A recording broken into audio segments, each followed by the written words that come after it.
I'm Ian O'Neill. I'm Caoilte Barra. I'm Andy Stevenson, and you're listening to the Auld Triangle. We're an Irish MMA podcast brought to you by SevereMMA.com. From amateurs to pros, regional shows to Irish fighters abroad, we're all over Irish MMA. If that sounds like your cup of tea, hit subscribe, and now let's start the episode.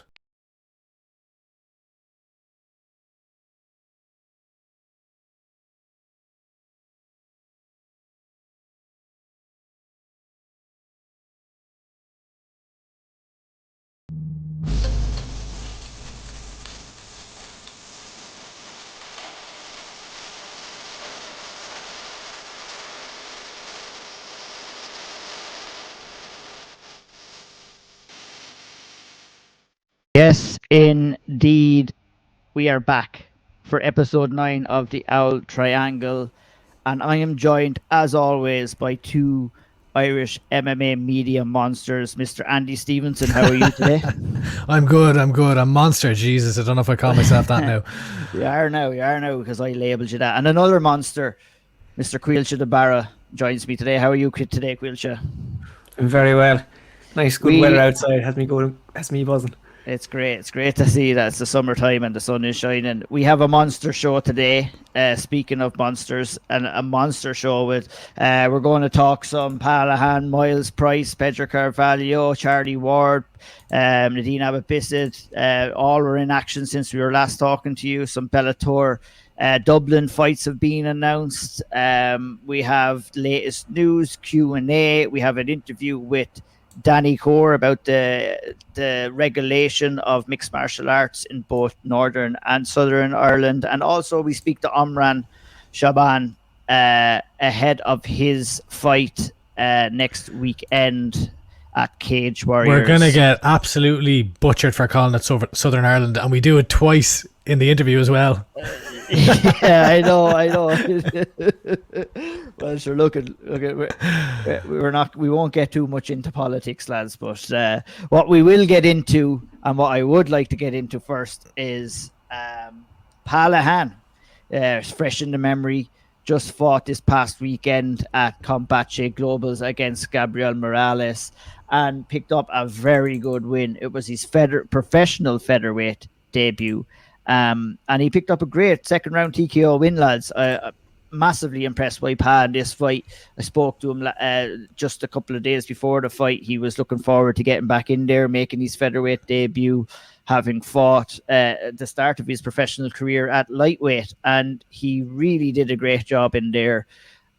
What impressed me most about Pa was, it was a typical, if you had not seen Pa fight before that, it was a typical Pahlad Khan performance. Forward movement, lots of damage, lots of strikes, took a few clips, give a few clips, and, left the winner. And there was two things that really stood out to me. It was the fact that he moved down to featherweight. I was curious to see if he was going to have the same output, and it didn't seem to kind of have any effect on him whatsoever at all. Stayed moving forward on Morales, kept Morales on the back foot, and just really battered him all together, didn't he, lads?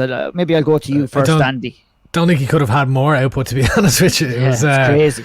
Oh man, it was so fun. It was so fun to watch. That's what I MMA sometimes, as much as you can like MMA, you have to be a real hardcore to watch some fights, because some are just boring, and this was the complete opposite. Like, I was buzzing after watching it because it was just all action. I described him as a young Diaz brother, is what he looked like to me out there, except he was throwing even a greater variety of strikes. He just looked like he was having so much fun out there. He was throwing elbow combinations, just pouring it on from the opening bell until he finally got that finish. And yeah, like, all action, the pace, the relentless nature that he was coming forward with at Gabriel Morales was very, very entertaining to watch, and a real crowd pleaser.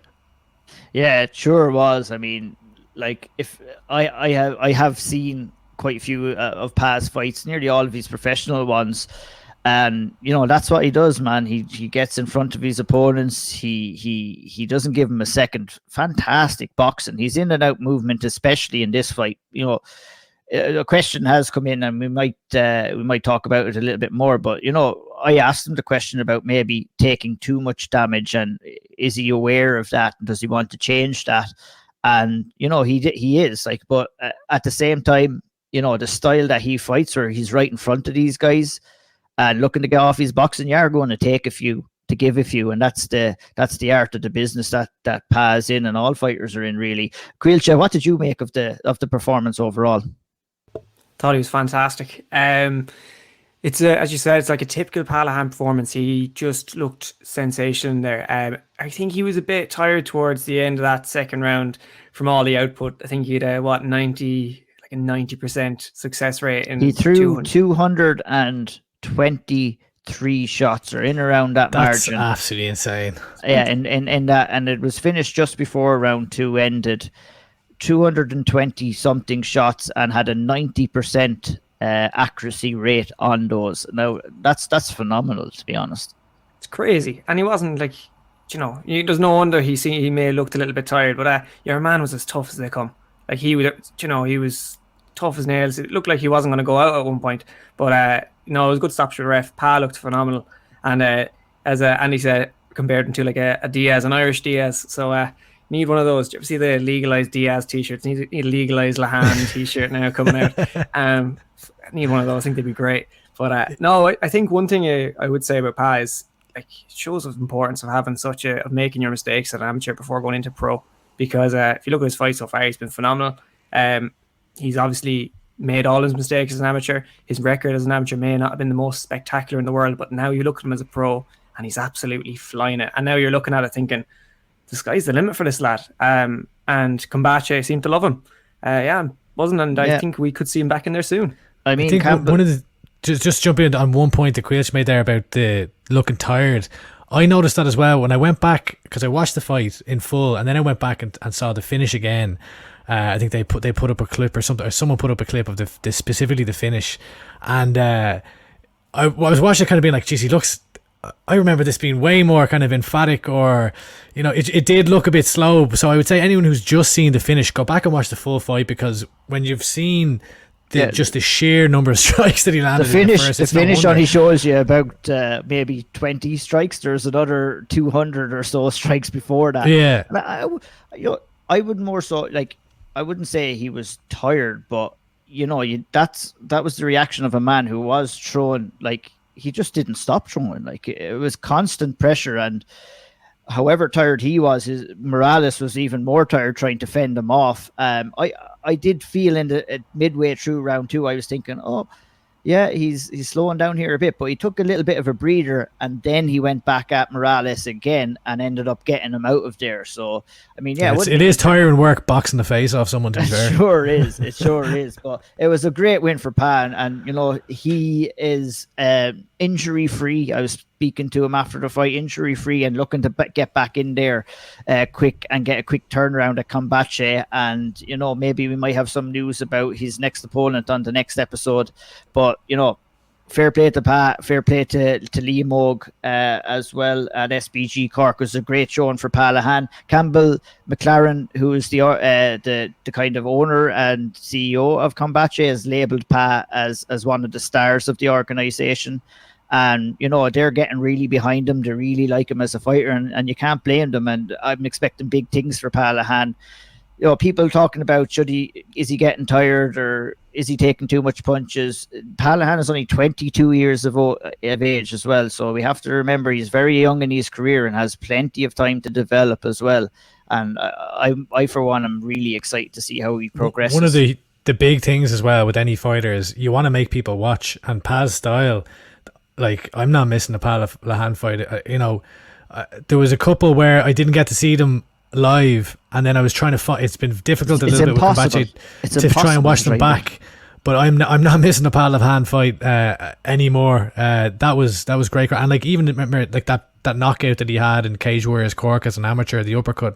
He's been entertaining for years now. So that's what you want to be doing as a fighter. You want to make people be excited to tune into you, and Pahlad ticks that box for me. Absolutely, he loves to fight, and it shows whenever he gets in there. And I'm looking forward to seeing him fight again. It was a mixed bag over the last couple of weeks, lads, for wins and losses for Irish fighters. We'll concentrate on the wins first, then we'll concentrate on some of the losses. The next one I want to talk about, it was Charlie Ward returned and fought at Bellator London last weekend against Alan Carlos, who came in at short notice and missed weight.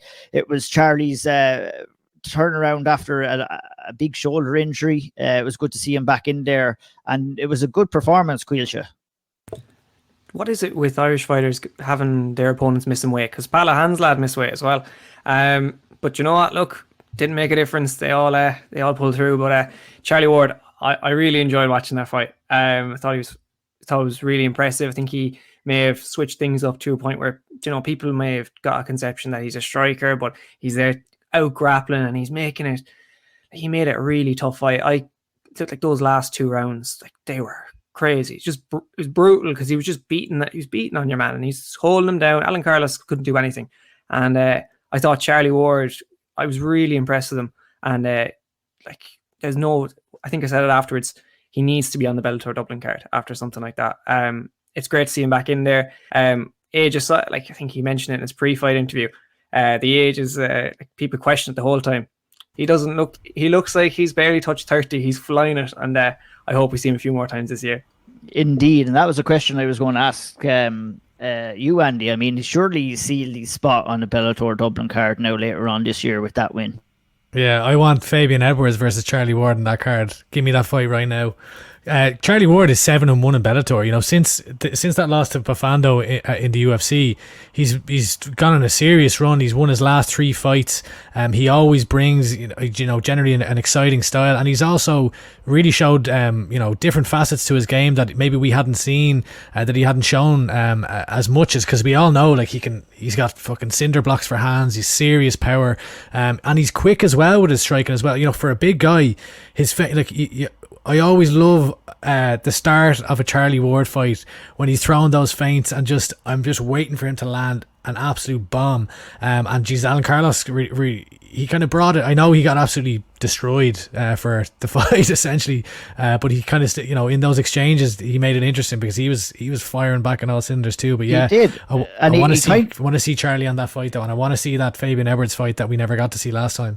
I mean, there's 2 things I'll say about that. I mean, the stand up that Alan Carlos kind of forced Charlie to take the fight down in rounds 2 and rounds 3, and he did so quite well. And you can see the work that he's been doing with Kieran Davern. Davern for me is up there, one of the top coaches in Ireland right now for me. From what I've seen from Kieran Davern at the amateur level. The corner work that he'd done with Charlie last weekend was absolutely phenomenal. And it's one of he's like, Kieran Davern is one of those coaches that I really like to listen to, and I love it when he's cornering an amateur because there's no crowd there and you can hear clearly what he's saying. But the detail and the simplicity, which is so important when you're a cornerman in mixed martial arts, I think Kieran Davern has it all. And hopefully we'll get Kieran on and we can actually chat to him about him coaching and stuff like that. But he was in the corner of Charlie Ward, and you can see some of the work and the progression in Charlie's grappling from the work he's been doing at SBG Tullamore as well. About the Fabian Edwards fight, I'd love to see that, but Fabian Edwards is just coming off a win from Lyoto Machida. I'd say they're going to prime him up for a title shot or close to a title shot. Now, maybe Charlie is the guy for that. He's like Caoilte said, he has a good record in Bellator, and in some strange kind of ways, he's not maybe as known as he should be in that promotion as well. But I'm not too upset about seeing that Pafando rematch, really, if they could get him in there again. I know he fought his last fight. Pafando fought his last fight at Bellator, but it was way back in 2019. So, I mean, it'd be a good one for Charlie to try and get back. I wonder if he'd be interested in, but be curious to see what Charlie wants himself. I'm sure he'd love a crack at a ranked opponent, and he definitely deserves a crack at a ranked opponent as well. But nonetheless, it was a great win for him. At Bellator London this past weekend, and it's good to see him back in the win column and back from injury as well. Anybody have anything else to add to that, guys, or shall we move on? I think we move right along to the champ again. The champ, and that's Nadine Abisa, who, Jesus lads, it was an unbelievable win, to be honest. I mean, I think we just have to celebrate it, because moving up to the strawweight division, she weighed in full gear and was still 10 pounds under the limit. And she went in and she was massively undersized in the cage as well. But she pulled off the win, and it was an absolutely phenomenal win. And Caoilte, I'll bring it to you. Just describe, we watched the fight back, and, it was a tremendous performance overall. And it has to be said, it's difficult. She didn't have it all her own way in the fight, but with the massive size discrepancy, that's completely understandable. But you know what she did do? She found a way to win, and that's even more impressive. Absolutely, I think you hit the nail on the head right there. Her performance is fantastic. Like the first round, I think she was taken down, and you could see the size difference was there, and that would have been quite difficult. I imagine that would have been quite difficult. But as you said, she found this way to win. And that second round, she was showing different looks. She was striking and trying to get a takedown. Then that triangle that she locked in, and she there like the finish itself is ridiculous. To put someone in a triangle and just beat them from the triangle till the ref has to stop in is just absolutely mental. And her rise this year has been sensational. Like we're in May now, and since January she's had a world championship, 2 goals at the nationals, and now a title as well. It's ridiculous. Like it's great to see. Must admit, so big shout out to Sarah Carney for streaming that fight so we could actually watch it and see the finish, because otherwise we would have been pretty stuck. But yeah, 100%. No, it was fantastic. It was brilliant. Like, I mean, Andy, I'd love to get your thoughts on it as well. Like Nadine went in against Hayley Heather. Like Heather was, we knew that she was weighing in lighter from the weigh-ins, and the weigh-ins itself confirmed that. But there was even a larger weight discrepancy in the actual fight itself. Obviously, when Heather could probably waterload after making the weight, Nadine Abisa is just going in there at her natural fight weight. So, yeah, I mean, that's the most impressive thing about this for me. Like, is the fact that Nadine is, and it's not even just this fight; it's consistently Nadine is having to fight up a weight class. She's. I was chatting with her brother the other day with Jamie, and I kind of made the joke that she's actually she works for Lidl, and I was like, she's actually Lidl weight, because I don't think there is, like, is there a weight class below atom weight? Because she weighed in at 74.5 kilos, which is I think 104 point whatever pounds. So I go by pounds when I'm thinking MMA. Straw weight is 115 pounds. That's 10 pounds below the weight class that she's fighting in, and that's fully clothed, as you said. So she was wearing shoes, she's wearing sweatpants, and not only that, she wasn't cutting weight. She'd had a breakfast with Redzer and Jamie in the morning, and then went off to weigh in 10 pounds light. She goes in, and Nadine was saying she reckons that her opponent was probably on fight day around 10 kilo heavier than her. Like, that's a huge discrepancy. She's probably, when she goes to the pros, unless she starts bulking up, putting some muscle on or whatever, she could probably be fighting at 95 pounds realistically. If she's weighing in, having had breakfast and no weight cut whatsoever at 104 point something, she could fight 95. I don't even know if that exists. I don't think it does exist as a weight class. I think that atom weight is probably it's so impressive. It's so impressive that she's just outskilling all of these opponents, because as Caoilte just said, the first round largely took place on the ground with Nadine in her back, but to open the round, Hayley Heather came forward with absolute bombs as the fight commenced, and she landed a few. Nadine took them well, but as she goes on in her career, those type of, she needs to be, she doesn't need to be fighting her own weight. I'm not going to say she needs to be fighting her own weight class, but it just makes it more impressive. It makes it more impressive that she's able to beat these women who have a considerable size advantage against her. Yeah, ideally you want to see her fighting at atom weight, but like, she's 2 problems there, is that the talent pool is not there, and she's so fucking good as well. Nobody probably wants to fight her, and that's the truth. Go over to ONE FC or something, or else just fight a strawweight because she's winning.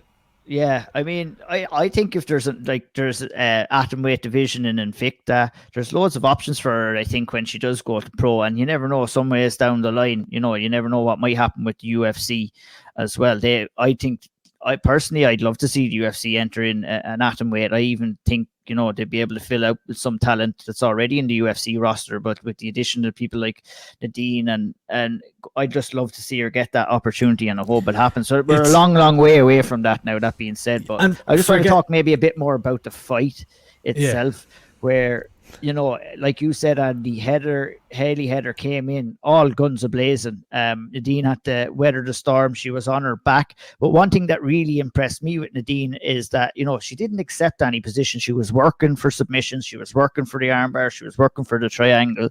And, we saw the result of that work in between rounds, because Hayley Heather was tired. She was like beat going into round 2. And then Nadine went in, opened up with her own striking of her own, landed some lovely shots, forced Heather to take her down. She was on the back again. And I can't stress enough how difficult it is when you're at a weight discrepancy, because you can't strengthen your way out of positions, or you can't just power your way out of positions. You have to be super technical when you're fighting somebody that's much bigger than you and weighs heavier than you as well. And she did it. She found a way. She pulled up that triangle and she started unleashing shots from her back, and the referee was forced to it's such a visibly dominant finish, isn't it? Like to have someone in a triangle and then just be punching the head off them. Yeah, it's great. And it was a really good win. And she, like Pat, Nadine is never in a boring fight either.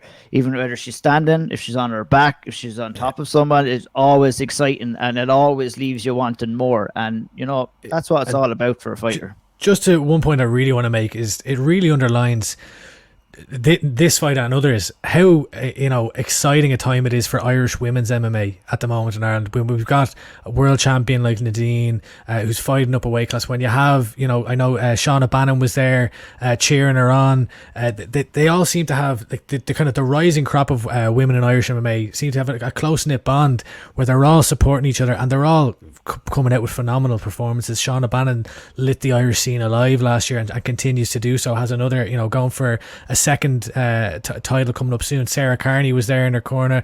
We'll talk about Dee Begley later on. Obviously the more tenured pros as well. The fact that Lee and Sinead headlined a card, or sorry, didn't headline, but had such a huge fight in the arena there, 3 Arena. It's just such an exciting time for Irish MMA, specifically for the women's side, and long may it continue. Absolutely. It's fantastic to see, and like what you said, getting training together, supporting one another, that's the way to get better. And it's great to see, especially Sarah and Shauna and Nadine seem to have hit off that bond, and through the IMMAFs as well, I'm sure, as well. And it'll be great. I know Sarah is going to be fighting for a title of her own on the next Cage Legacy card in a couple of weeks' time too. So they could all be champions in some right in the coming weeks, which is great to see. Okay, that kind of also on the same card, I guess just mentioned Paddy Symes won by a second round armbar at UKFC. Aaron Henry lost via the unanimous decision, and Damien McGuigan lost by a first round submission all on the night. So a mixed bag of results for the Irish. Let's talk about Jared Burns' loss, which is, there was a bit of talk online. He fought Milic at FCR, a Swedish promotion, and it was a good close fight, guys. Burns' opponent Milic was a decent fighter. Very close fight. My takeaways from it was a very close round 1. I think that Burns got it. I think round 2 was super close and really could have went either way, depending on what you want to score there. I mean, Burns was getting Milic down and landing some shots. I know he landed a good punch. He was trying to catch Milic coming up from the ground in the kind of the scrambling way, and caught him well a couple of times there. Milic landed a couple of good shots and a couple of good knees towards the end of the round himself. So that round could really have went either way, and it kind of defined the fight itself, because round 3 was pretty much a clear Milic round. Some of the judges scored it a 10-8 round, nowhere near 10-8 round for me. It was a 10-9 round for Milic. And ultimately, the 3 judges scored a 29-27, 29-28, and 29-27 for a unanimous decision for Milic. And I know both you lads have watched it as well. are you kind of on the same opinion as me that it really boils down to the second round here, doesn't it? Yeah, definitely. Completely. Yeah, go on. You go ahead first, Caoilte. No, I think you've kind of summed up a lot of it there, really. The first round was Burns, third, clearly Milic. It's all down to that second round. Now, you could say that, like, at first glance when I was watching it, I thought I would have scored it for Milic. I wouldn't have scored a 10-8 in the second round, as Ian said. I completely disagree with that. But on first viewing, it was that. I still need to watch it back completely. I will admit that. But I wouldn't say it was a robbery by any means.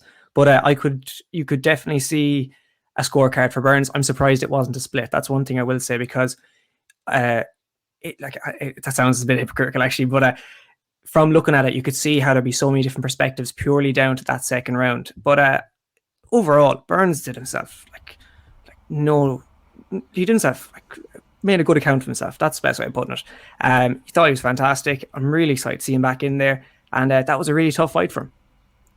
Yeah, I pretty much agree with what you have said there. I did have it for Burns. I remember on the night, I need to go back and rewatch that second round now to fully remember it. But I remember at the time thinking, literally the second round could have went, yeah, very close. Very close. Yeah, and I thought the first round was a clear Burns round. I thought the second one was very close, and because they both had periods where they both landed some solid shots.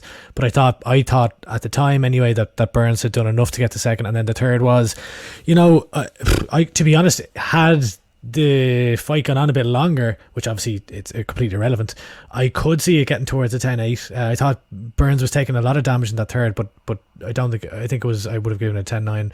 Either way, I thought that Burns had a 2-1, but look, you learn from that.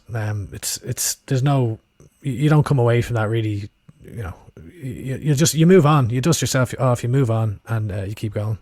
Indeed you do. Glenn McVeigh picked up a good win on the same card as well, of a solid first round rear naked choke finish against another tough opponent as well.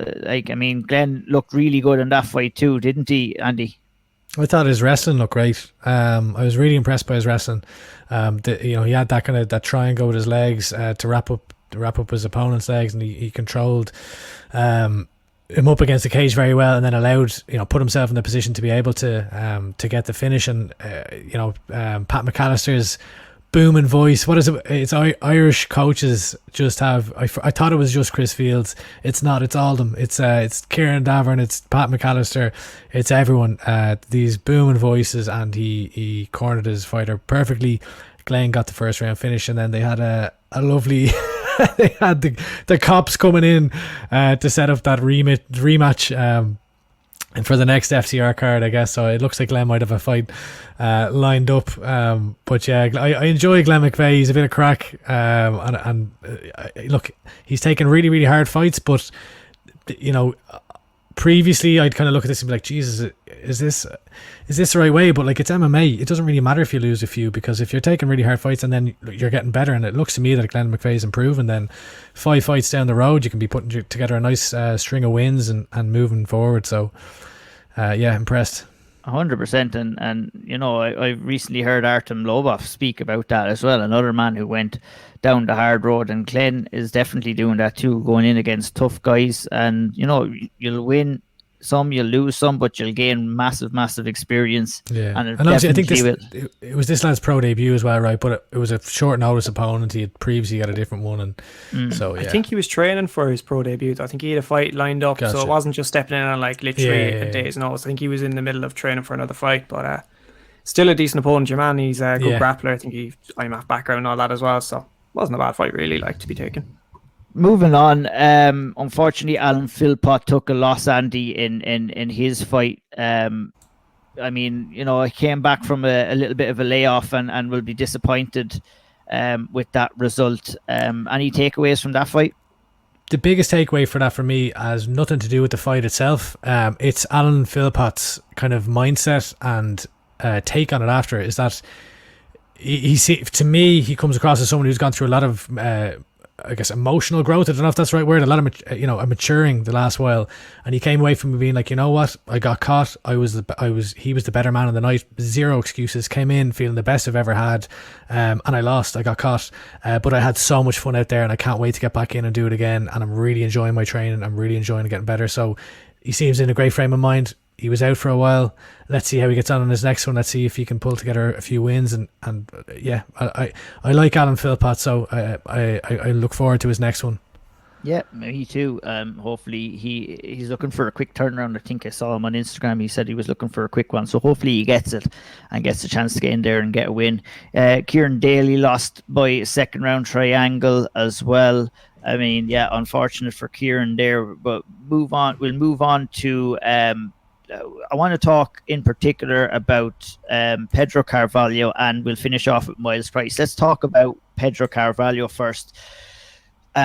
Pedro lost via unanimous decision. He wasn't happy with that decision. It was a close fight against a tough opponent, and I mean, you know, that's going to happen, and Pedro has every right to feel not happy with the decision. It was a very close fight. I mean, rounds 1 and rounds 2, I think were up in the air. I think he definitely lost round 2, but round 1 could have went either way. But I think Pedro he won round 3 and finished strong as he always did. But I think for me, it's unfortunate for Pedro because I think he fought a really tough guy and an unranked guy, and I think, you know, the loss is the loss, but even for a win for him wouldn't have really painted a true picture of the kind of challenge that he was facing here.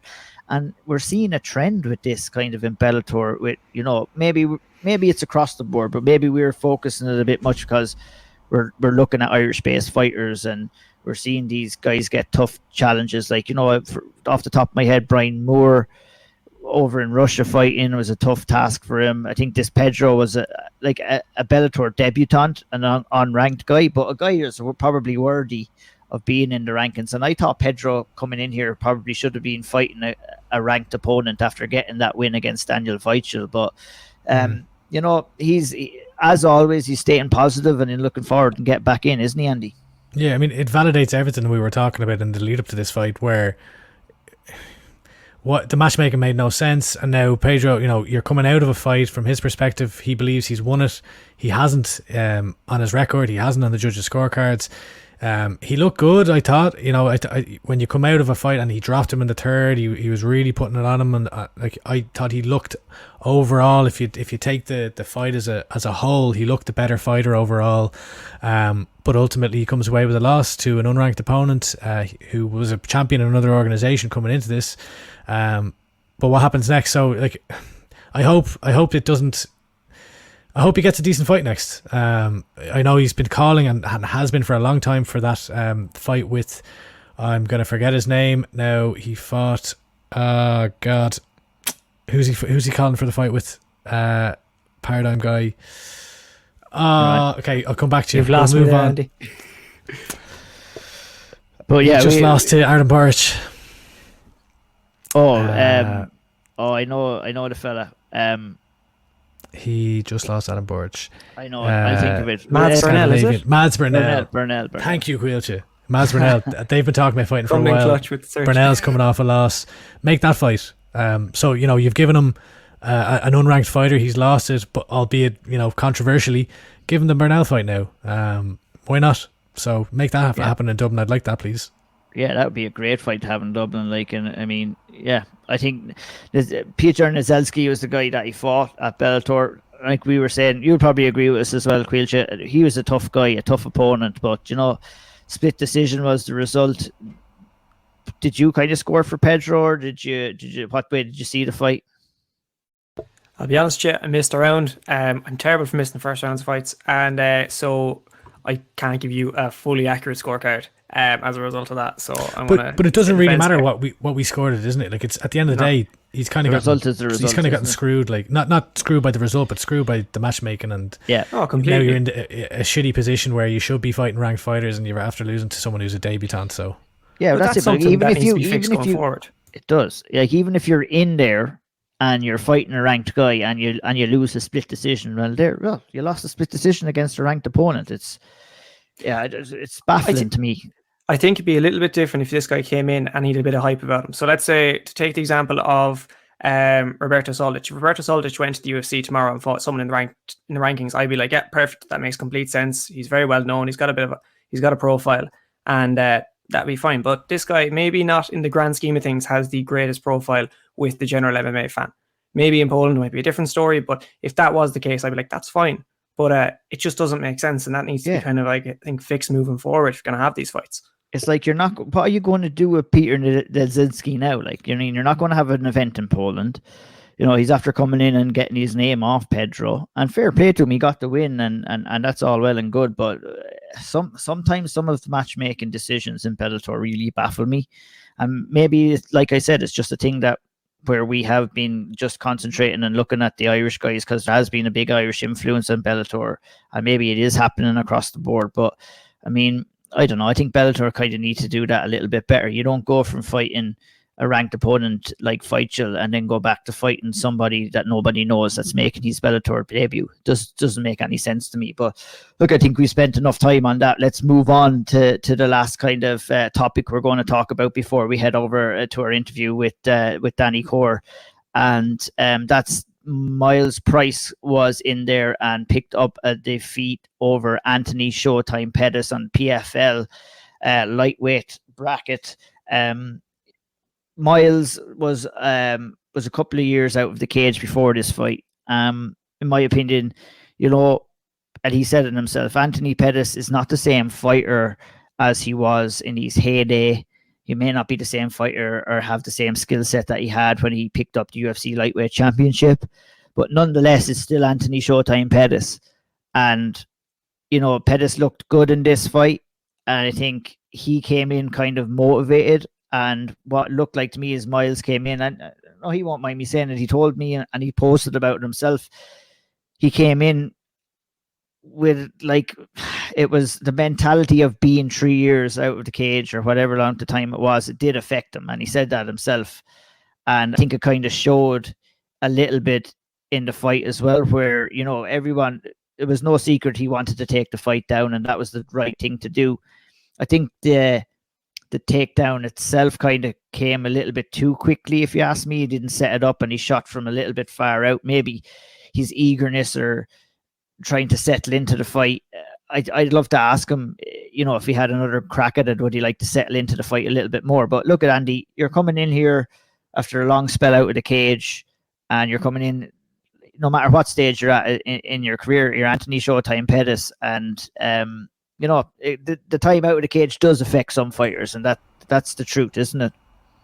Yeah, I mean, look, obviously it affects some fighters, and some fighters it may not. Like, it varies as to how much it does. But yeah, like, that's from, looking from the outside in, watching the fight, it kind of looked like he shot immediately as soon as the fight started. It looked, from an outsider perspective, like a bit of a panicked takedown. So I would be interested to hear from Myles, like, as to what was going through his head or anything like that. And from there, once you don't get it, Pettis kind of easily stuffed it. You're in a pretty rough, position there, and ultimately, Pettis mounted him, got the triangle finish, and it was always a tough ask. I know we were kind of talking, saying, he has a good chance here, but if it was the case where maybe nerves crept in, or you're standing across from former, it's Anthony Pettis at the end of the day. Look, it's a loss. I think we were saying, before, like, I think Myles does have the style to beat someone like Anthony Pettis, and I think that if we had seen the Myles Price that we seen the last time he was in the cage against Peter Queally, I think he would have put up a very good show. I'm not saying he would have won or anything like that, but definitely that kind of fighting, that kind of style, I would have fancied him to kind of cause Anthony Pettis trouble here. But the fact of the matter is, we didn't see that Myles. And we saw a very newly motivated Anthony Pettis, and that's what he was talking about in the lead up to this fight. And he's talking about this season being his year, and like, I can't say it enough. If you get that mentality right, if you're Anthony Pettis, you still have the base level of skills there to do some damage, and it'll be interesting to see. Like, he's going to be thereabouts if he keeps that same mentality, isn't he, Caoilte? Oh yeah, completely. But like, the one thing I'd be looking at here is that they could fight again very, very easily as well. Depends how the tournament works out, or how the layout works out. I'm still familiarizing myself with how PFL works sometimes. Basically, But, PFL do whatever the fuck they want. They match up. do you know what they need? They need fucking elbows. That is what they Yes. need. Give me elbows. It's wrecking my head. I think that would be fantastic. But look, the fights, how I look at it now, that's one down. Do you know, that's if he's experienced the first fight back after a long break, he's fought someone the level of Anthony Pettis, and he may get to fight him again depending on how things work out. Use that, build on it, and we could see a reinvigorated Miles Price the next fight then. And yeah, it could be a start of something really big for him as well, like a learning process almost. Yeah, I suppose the big question for me now is like, where is Miles Price at as far as like what level is Miles Price in comparison to the rest of the featherweights in or lightweights in the PFL, because it's a comprehensive loss, but obviously it's against Anthony Pettis, so be interesting to see how he fares in his next fight. And maybe having had a fight, you're not coming off a long layoff, maybe a little bit more settled. But the other thing about just that fight specifically was Anthony Pettis had to have known that Price was coming in here to put him against the cage, to look for a takedown, and when you immediately kind of overextend yourself, with 1 second into the fight, it's probably a little bit easier for Pettis to just stuff a takedown and and Pettis said that after the fight himself. He said that he was expecting for Miles to go for the takedown, but he wasn't expecting it that early. Miles didn't make any secret of that either before the fight, but Miles gave a true and honest perspective on what his mindset was after the fight. He posted on Instagram. I spoke with him as well, and he just said that the time out of the cage got to him, and that's just the way it is. But his focus is on in another 5 weeks and his next fight, so he's going to get the chance to right those wrongs. And it'll be great to see him back in there and competing 100%. again. So that kind of rounds us up for the action recap over the last couple of weeks, guys. Let's take a brief break. We got a couple of questions in previous podcasts about, the legalization and the regulation of mixed martial arts in Ireland and in Northern Ireland. And, we thought who better to get on to ask these questions and see what kind of stage we're at is Danny Corr, who has had a big part to play in getting the sport regulated in the country of Ireland, and is still working hard along with other members of IMMAF as well to kind of make it happen. So without further ado, let's head over and speak with Danny Corr about that and a couple of other things as well. And now we're joined by head coach over at ZKJ and a man who's been doing fantastic work over the years for Ulster MMA and for Irish MMA as a whole. Danny Corr, thanks for joining the show today. Thanks for having me. Very honoured, to be honest. It's good to get an Island voice on too, Yeah, exactly. We've too many of us Southern voices on here now, do we? No, there's never too many of those voices. No. It's fine. Yeah. Danny, I wanted to start off, just for anyone listening, could you kind of give an overview of, I suppose, how you got involved in MMA to begin with, and then also maybe we'll start to touch on your involvement with IMMAF, and then your push for not only regulation but the development and opportunities for young fighters in MMA. But to start off, how did you get involved in MMA to get to where you are today? I suppose maybe the short story. Short story. I started martial arts karate in 1982. So I went through all the karate. I fought for Ireland, Great Britain, Northern Ireland, won a few titles. Then I got into sport jiu-jitsu, which was like basically MMA with a gi. I won 2 world titles in that, and then took Gary's team. They won a world title in Las Vegas with that. And it just was a natural progression to get into MMA. It was an up and coming sport then, and as I say, the sport jiu-jitsu is just the same as MMA anyway. So that's how I get into it. There you are. That was brief. It's 40 years and 2 seconds there. Yeah, that was very brief. So obviously, you have the gym at ZKJ. Your sons, we were just chatting to you there. You've 2 sons who fight as well. How do you balance it all, going from coach to to father coach, and then also all the work that you do on I suppose the regulatory side? It's so difficult, and I have a day job as well. I'm a civil servant, so I work during the day.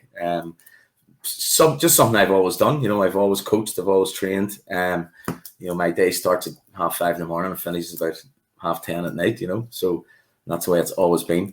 It's a difficult balance, you know, where you're trying to. I mean, ours is a strange gym. Ours is a non-profit making gym. So if all the fighters all train free of cost.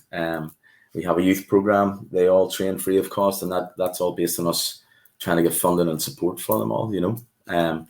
The sons thing is really difficult. I mean, the stress of doing a corner for me and coaching is always hard, but when it's your sons out there fighting, it's extremely difficult. But yeah, getting used to it now, you know. These are the grey hairs, the result of it all, you know. Yeah, it's not the age, it's the stress. Yes, I'm only 27 then. So. Yeah, I'm 21 myself. So, Danny, I suppose the first time that I really started, you know, I guess taking note of more the regulatory side of Irish MMA was through yourself. I remember seeing a lot of the work that you were doing around youth programs and scholarship programs up north. Can you talk a little bit how you came to, because you founded Ulster, the Ulster Mixed Martial Arts Association, right? And how did that all come about, and why did you get involved in that regard? I suppose there's two bits to that. You know, the Ulster MMA thing came about after, I don't know why, you know, originally it was All Ireland. It was an All Ireland body way back. I can't remember how many years it was ago then, but it just didn't work. It was just too difficult dealing with two different, you know, governance bodies down south and up here, you know. So then myself and like Rodney Moore and Peter Lavery and Tom Lamont, what have you, all set up the Ulster MMA. And extremely difficult. These things are difficult, you know, and you're never going to get it completely right. And there's always going to be people that don't like it. I mean, I'm fully fledged into this IMMAF stuff and IMMAF body, but there's things in it that I don't like either. But, you know, you have to be inside it and try to work things out democratically, if you like, to get things done, you know. The youth program stuff came about. I was asked to go over and coach in the favelas over in Brazil, in Rio. And they have a big program there with right in the middle of a place called Mari Favela, where they take young people off the street who are in gangs, who are, you know, involved in drugs, give them an education through martial arts. It's usually boxing and MMA over there. So I saw the similarities between where I came from, where I was brought up, you know, in North Belfast. How martial arts took me out of all the things that were going on there. We don't have to speak about too much, but the similarities were just startling for me. So I started the same thing up here and got involved with some youth organisations, got involved with a couple of schools, and were able to provide education alongside MMA training for all these young people. And the last 2 years during COVID, over 120 kids went through this program. And, you know, and they're not all going to be fighters. In fact, a very, very small percent are going to be fighters. But you have to have a sport that encompasses everyone. You know, we have kids with autism, ADHD. They have to have a place in our sport, you know, and giving them an education and a place that they love to go to every night rather than school is a way to go, I think. You know. Yeah, no, that was great. That sounds, I mean, it sounds like an incredible experience to go over and you know, witness what's going on in the favelas and see how sport can change people's lives, really. Yeah. There's a lot that there's so many different avenues we can dive into here, but I suppose to keep it on the Irish perspective, it's to look, you know, as I'm kind of looking from the outside in, there's a number of different aspects of a governing body and the purpose around it. So you talked about there, you know, providing opportunities for fighters and using sport as a positive in people's lives. There's the safety aspect that, you know, SevereMMA have been in Ireland since the death of Pedro Carvalho. And then also the path, you know, we've got the IMMAF competitions, putting together an amateur framework where fighters can compete on a global scale at the amateur level, but also the path to recognition. So with so many different, you know, very important topics there, what I suppose is the main purpose of your involvement with the governing side of things? And I suppose, let's go with that first, and then we'll park the rest of the questions for after. Okay. Well, look, it's something I'd like to clear up, because it's always, I think it's a bit of confusion all around, and it's really difficult. It's something I only picked up over the last few years, you know. The people always talk about a governing body. Yeah. So by de facto, IMMA is the government body for MMA in Ireland. If there's any issues that the government see or Sport Ireland see, they come to IMMA to see what we can do about it, or see, you know, for instance, during COVID, when there was allegedly some people breaking regulations, it was IMMA that came to, you know. So, you know, by by default almost, that we are the governing body for the sport. The issue that I really am involved with and I want to get sorted out is the recognition of MMA. And that's a huge thing. I mean, MMA is not recognised in Ireland or the UK officially. So it's not recognised by any government. So there's a lot of connotations that go with that. If God forbid something bad does happen again, who do they go to? Who's responsible? Is your insurance valid? Are you doing the right things in your club? And that's the level you should be looking at, your own club. And if you're not doing those things, the government will pick up on them very, very quickly. So it's a recognition we're going for, and we're really, really, really a long way down the road in that, especially the sport in All Ireland. Yeah. And then, I suppose transitioning from, as you talked about there, it was originally an All-Ireland approach, then it kind of branched off to Ulster MMA, and now we're back to, moving towards an All-Ireland approach with IMMA. What is your specific role within IMMA, and is it primarily to focus on that aspect of, the path to recognition? Yeah, I mean, they're getting me to do everything. I mean, I'm a bit of a sucker. I mean, Andy's going on about in Dubai, and I think John's just back from San Tropez, and I'm here making a dinner for the kids, so I'm a bit, there's something going on, I don't know. Yeah, you got the short straw. Short straw, but yeah, it is that recognition process, and I think for me, I have that government, my day job as a government background, so I can navigate my way around all the bullshit, for want of a better word, that you have to deal with. And it's a job that nobody likes and nobody wants to do. Tim Murphy's brilliant at it, the chair, and both of us have been in meetings. I mean, things that people don't see it's happening. We were meetings all through COVID. Currently, I'm dealing directly with Sport NI on the recognition process for the All Ireland body. So I suppose that's my role, to keep digging away at that and try and get it through. And it's for everyone, it's not, even if you're not part of IMMA, I mean, it is good to be part of a governing body or a body looking after your sport. But even if you're not part of that, my role is to get recognition for MMA as a whole. And that will benefit everybody in the end, I hope. Yeah. And where do we stand as far as that goes right now? The last update that I had received anyway was that the plan was, Sport Ireland essentially had said you need to go through IMMAF, which is the Irish Martial Arts Council. They were not happy. They said, they essentially objected to the concept of MMA. Then there seemed to be maybe a shift in mindset. The constitution need to be changed. There hasn't really been that much of an update over the last, say, 18 months. Where do we stand with regards to the application to get on board? Is it still with IMMAF, and is that the route to recognition from Sport Ireland? I don't want to say too much, right? But I'll tell you what because there's things going on. Give us the scoop, Danny. Come on, give us the scoop here. Look, Sport Ireland and Sport Northern Ireland and the rest of the UK bodies act completely different than Sport Ireland. Okay, so Sport Northern Ireland really, really are proactive and trying to get this through. Sport Ireland are quite different, than you have to go through IMMAF, which for me is strange, that you have to go through a body of other martial artists to get recognised. It's a strange concept for me, but it is what it is, and that's the law down south. So for me, the big push, we're still working with Sport Ireland, we're still working with the government down there, but the big push is through Sport NI. Who are very receptive to everything we're doing and who are working actively to get it through.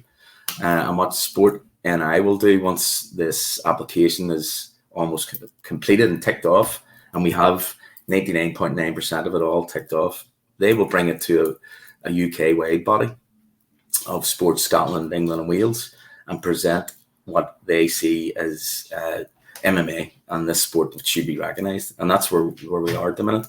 Me personally, I think the route, the Sport NI route, will be the one that's going to work. It will recognise MMA, throughout Ireland. Yeah. So is it a case, and I'll get the lads to jump in here now as well, but is it a case that you see that once you get over that hurdle of the Northern Ireland part, that will then open up the door to recognition, in the Republic of Ireland also? Is that the way you're thinking there? Yeah, that's the way it'll have to be. I mean, how could you sit back and say that MMA is not a sport for the country when it's been recognised in Northern Ireland, Scotland, England, and Wales, and we're the one country here, and the sport is so big, so popular, and we are more regulated than most. We're more regulated than all combat sports in this country, with everything that goes on in our sport. So yeah, so that's the view. Yeah. And Danny, you said there about IMMAF. Have they been a massive maybe issue or kind of hurdle, I guess, in having the sport get recognised down south? It's like anything. You have to go through a massive process, and I think people don't realise the amount of meetings, the amount of discussions you have to have, and you have to get through processes. So everything's been a hurdle, for MMA, as you guys know. I mean, it is a hurdle. So it's just one of those hurdles we're going to get over with IMMAF, and hopefully in the next 6 months or so, we'll see it change quite a bit. Go ahead, Ian. I was just curious to see if there is even like a time scale or, an end date when we might can expect the sport to be regulated. Danny, has there been any dates discussed yet, or any kind of timeline set out? Yeah, with Sport NI, it was originally in as Ulster MMA, and then we redone it and put it in as Irish MMA, All Ireland body, IMMA, to Sport NI to get recognised. So that application had to be all redone, and it's a huge application. You had to have the 3 years of governance already done, which we have. So personally, I've been working directly with a recognition person in Sport NI, and we're going to get this all through in the next couple of months to be presented across to the Sport NI board. And once that's all ticked off, it'll be a fast process of getting the sport recognised here. Yeah, that's good. And then how quickly then, if you are recognised, I know it's kind of like a two-pronged approach that you're using now, going in from Northern Ireland and also at the same time doing it in Southern Ireland as well. Yeah. So just say you do get recognised in Northern Ireland, how quickly do you think that will transcribe down to Southern, or do you think there's going to be another process that follows that? Well, we've been a long way down the process of Sport Ireland. There are some caveats to get over down there with that they have built into that process with IMMAF, so that for me that's really difficult. It's really difficult to put a timeline on. I'm more confident about what's happening up in the Sport NI, to be honest with you, lads. So is it being more received up in NI right now? 100%. Yeah, it's really, really. I mean, they're proactively looking at what we're presenting them and giving us ideas and giving us thoughts and how to, make it better and get it through. So it benefits them all. And I suppose up here, they've seen all the stuff we've done with all the youth programs. They've seen the benefits, and that's what people have to start focusing on more than just winning medals and competing, which is brilliant, and it's all the sport that we want for the young people. But you have to have something that every child or every person that walks through the door of your gym can take part in. And if you haven't got that, you're not a holistic sport. If you, as I said before, if you've kids with autism, well, you can't turn them away at the door because they mightn't be able to fight in their lifetime in the sport. So, and Sport and I've seen that we've done that, and we've got the facts and figures and evidence I've built up over the last 5 years to prove that. So yeah. I mean, that's the thing. I mean,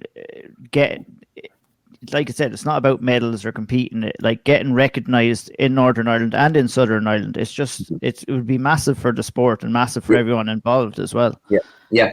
And like I'm working directly with Emma, the English MMA as well, to try and help them come up to speed, because it benefits us if we are all on the same page. And then when it goes to that UK panel, that they see this sport that's happening all over the UK and Ireland and how the benefits it have. I mean, I've had I'm the born one in all this chat, but I've had to produce all this evidence of, what it has meant for young people in the country and what they've achieved out of it.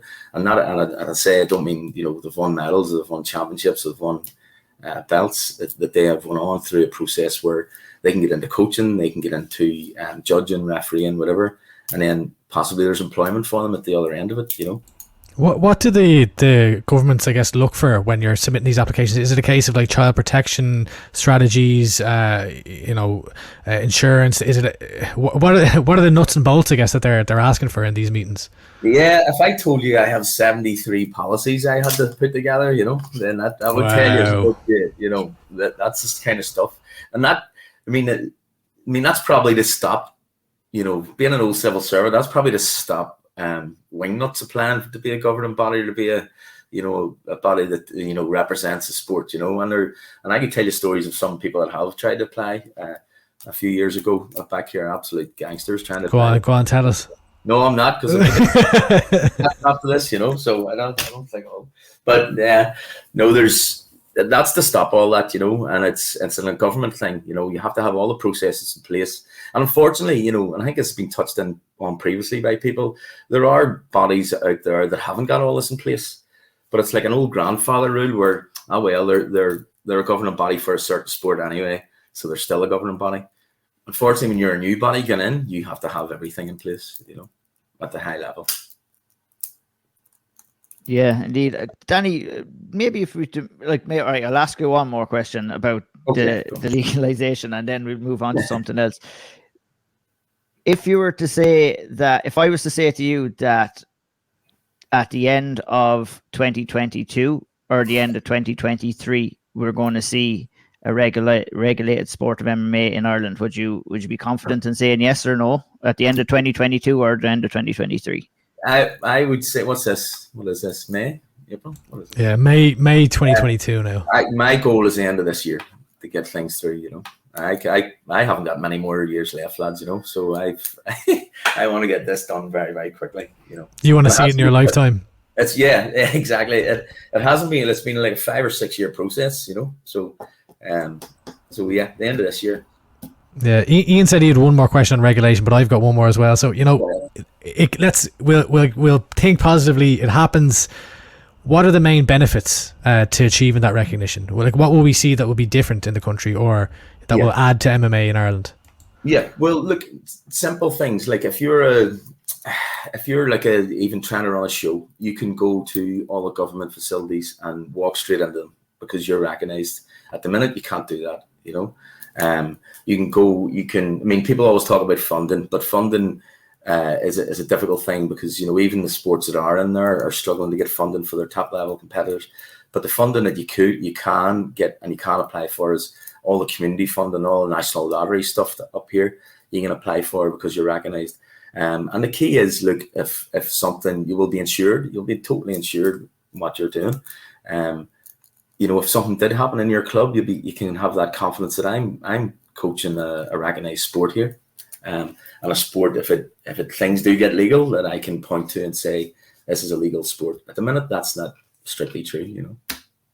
We'll just bounce from the recognition topic onto maybe a bit of a more lighthearted note. So this week was obviously quite a big week for you in particular, and IMMAF having held the youth championships. Yeah. After, I guess, now a week's gone by, you've had a chance to kind of take it all in. What was the experience like overall for you? It was unreal. It was a full day. I was there from 7:30 in the morning to 6:30 at night. Really, my role on the day was just opening and closing the gate of the cage, which was great. But it ran really, really smoothly. What take away from it, the skill levels of these kids coming through is phenomenal. It really is phenomenal. And I know there's no headshots, and that's something I still is a wee bit controversial. When this was originally put through with IMMAF, these rules, I was on the coaching panel from them. I actually wanted to have headshots, but even light contact headshots, because I have this still a wee bit of a worry that kids may go through a system from 12 to 18 where they've never actually learned to implement headshots in an MMA scenario. So then when it comes to the adult stuff, they're not really that skilled, but we can deal with that, and hopefully that. But it was the skill levels of the kids that were phenomenal, and all so respectful. Coaches all so respectful, and everything went really smoothly. So yeah, phenomenal. And obviously moving forward as well for the I guess youths in particular, what's kind of how far do you kind of expect them to develop in the next year? Like, do you have more plans? Is the Youth World Championships on the card, and is there any more national stuff going to go ahead? Yeah, I think there's going to be all the squad trainings that are going to happen. I think there's with Danny down there. There's going to be Youth World Championships, and coming up, I believe they're talking about August for those. So hopefully we'll hear something on those very, very soon. I mean, the 2 years we all lost, or 2 or 3 years nearly, we all lost with these organising all these things. Hasn't seemed to have hurt any of these kids because they're phenomenal and the skill levels are through the roof. I think we'll see Ireland starting to take over with the young ones, especially because they're so open to this competition scenario that it's unreal, you know. And you mentioned working quite closely with IMMA, the English governing body, there earlier. Obviously, the Four Nations is coming up there in July, and I'm pretty sure the kind of cutoff for entries is kind of all said and done now. Are Ireland planning on sending over quite a large team, or how is that process kind of come about? Yeah, I'm not sure about the numbers at the minute. Like, I think they're sending over a full team to enter as many of those categories as they can, you know. So I'd deal with that with Mark Goddard and Paul Reed over there, you know. So it's a great setup as well. I mean, we went over to Birmingham for the Arnold Classic and competed in it as well. So I think we're trying to fill all the spots on each weight category. Obviously, we'll try and finish up on a bit of a different note here. So, as Andy was saying, you're head coach. You coach your sons. You've quite a big stable of fighters there in the gym. Who should we be watching for in the next year? I know Conor McNally had a lovely start to pro life recently. Who else should we be keeping an eye on? Conor McNally, yeah. Dude, Conor McNally's always he'll always get a serious finish on a fight, and it usually always goes viral, whatever type of finish he gets, you know. But we've a load of young ones that come through this youth program, who are phenomenal. Because we've given them that facility, they can train every day of the week, and they're getting into coaching as well. So we've a load of young people. Don't want to mention too many. You know, we'll have to mention the son Jack, who's fighting next week, of course.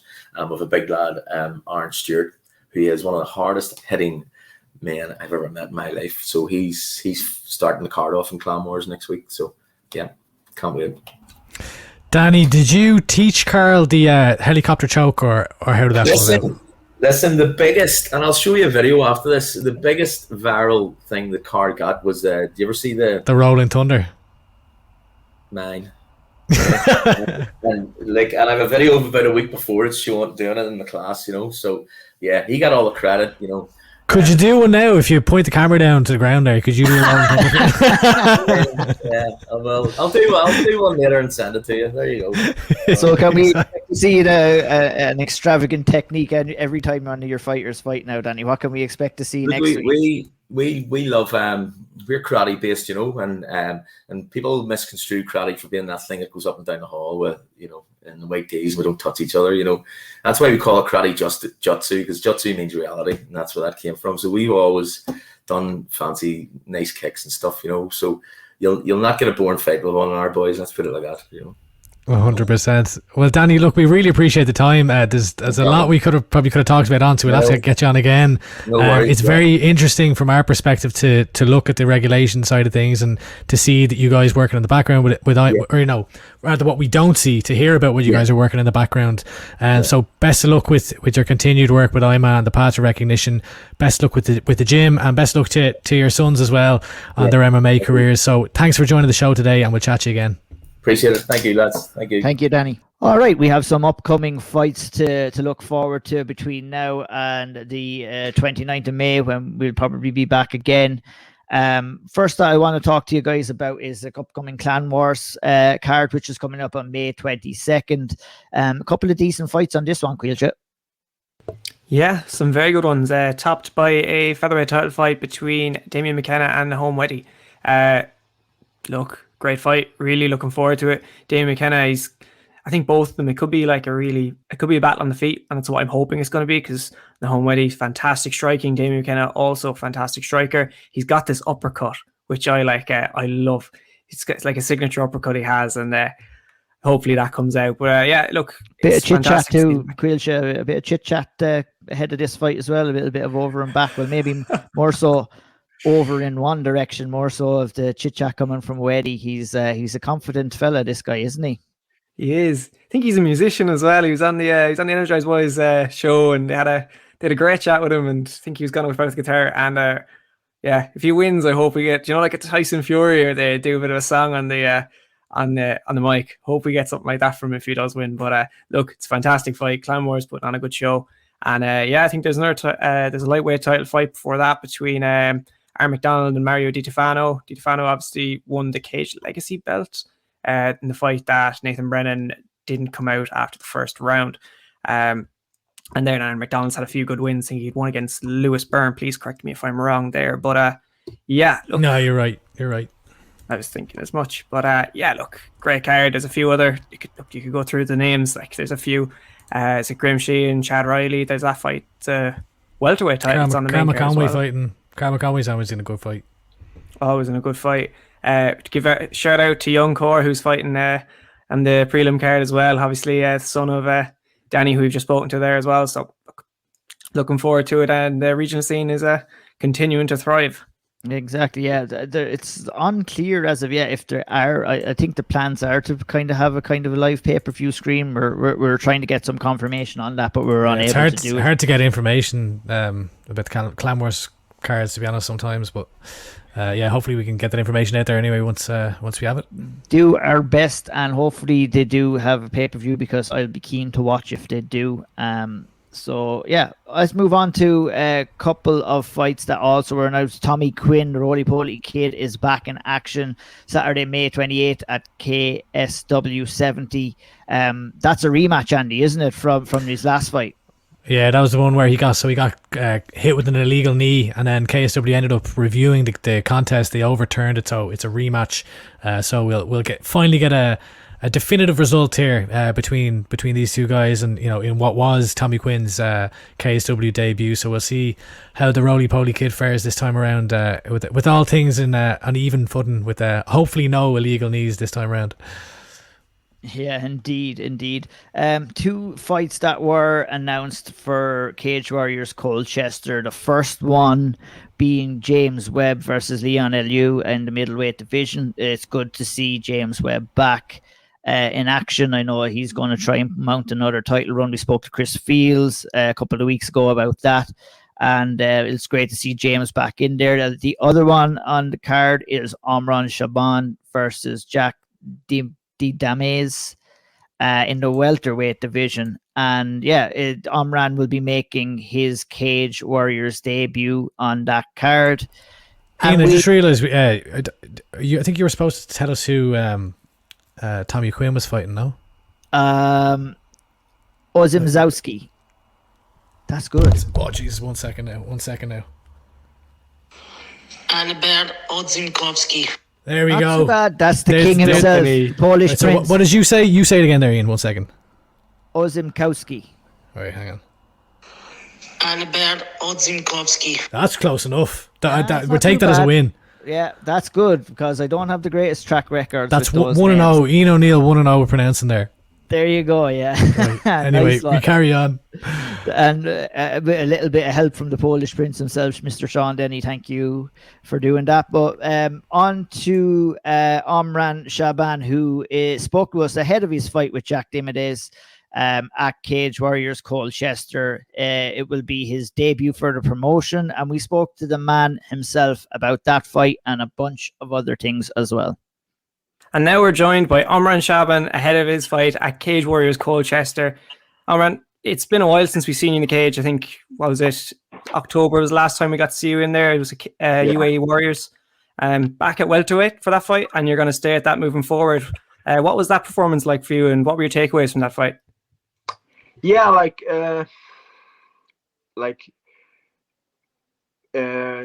that was my fight at welterweight, and I'm staying there, of course. And it was a good fight. It was a good fight. He was a jiu-jitsu guy, very highly ranked. I think he was 4 times Abu Dhabi black belt world champion. So he was very highly rated there. But I know myself, my team knows my level is just different than those guys, So we went there and just basically showcased my skills, and what I think is that wasn't all of my skills there, So I was yeah, we got the win. That's the important thing, and yeah, it was nice to be back, with the finish. And the last time I think I spoke to you, you mentioned that I think the plan at the time was to stay with UAE Warriors. What changed so that you're not with them anymore and have signed with Cage Warriors instead? I just we all know, Cage Warriors is the direct line to the UFC, and we here in Team KF, and I spoke with Chris and the team, and we want the Cage Warriors, so Cage Warriors and the UFC, and that's the best route from I think, from the world. So that's why. And my aim is go to the UFC. It's not staying in UAE Warriors. So. And I think we were just talking before the interview there, and you just come out of Ramadan there. And what was it like during that period, training and balancing training, and just I don't think we don't always see or hear from fighters what it's like during that kind of period of time. Can you explain that to us? Yeah, so basically Ramadan, people that don't know, so we eat when the sun goes down and we stop eating when the sun rises. So in Finland, it's pretty long. This year was a little bit easier. Like your body get used to it, you know, and like it's more like it's not just not eating and drinking. It's like the whole religion thing. So it's like not to swear, like be kind to people, give back to people, just like get new good habits to live with it like after Ramadan. So it's like a lot of time in mosque and everything, but like I'm always training. Like even in Ramadan I train twice a day. I train before and after iftar. That's iftar is like the dinner when the sun is setting. We eat, it's called iftar. So yeah, so I'm always training, you know, so it doesn't like affect me. It's more like I just basically sleep, pray, go to mosque, train, eat, and that's it. Nothing else. Like in Ramadan, you don't go out that much, you know, just like be with your family, practice your religion, read Quran, and pray, and yeah, just make a good habit for your life, you know. So it's like month of discipline, basically. And you mentioned the discipline side of it there. Can you kind of touch on maybe the importance of having your faith and maybe how that would lead to being more disciplined in the sport and in life in general? Yeah. So, like I think I'm pretty like, you know, disciplined. So I'm like, I think religion, like I'm a Muslim, so it's a very big thing for me, you know, just practice my religion, pray my daily prayers, and do what I can, and always be better, like with my religion, you know.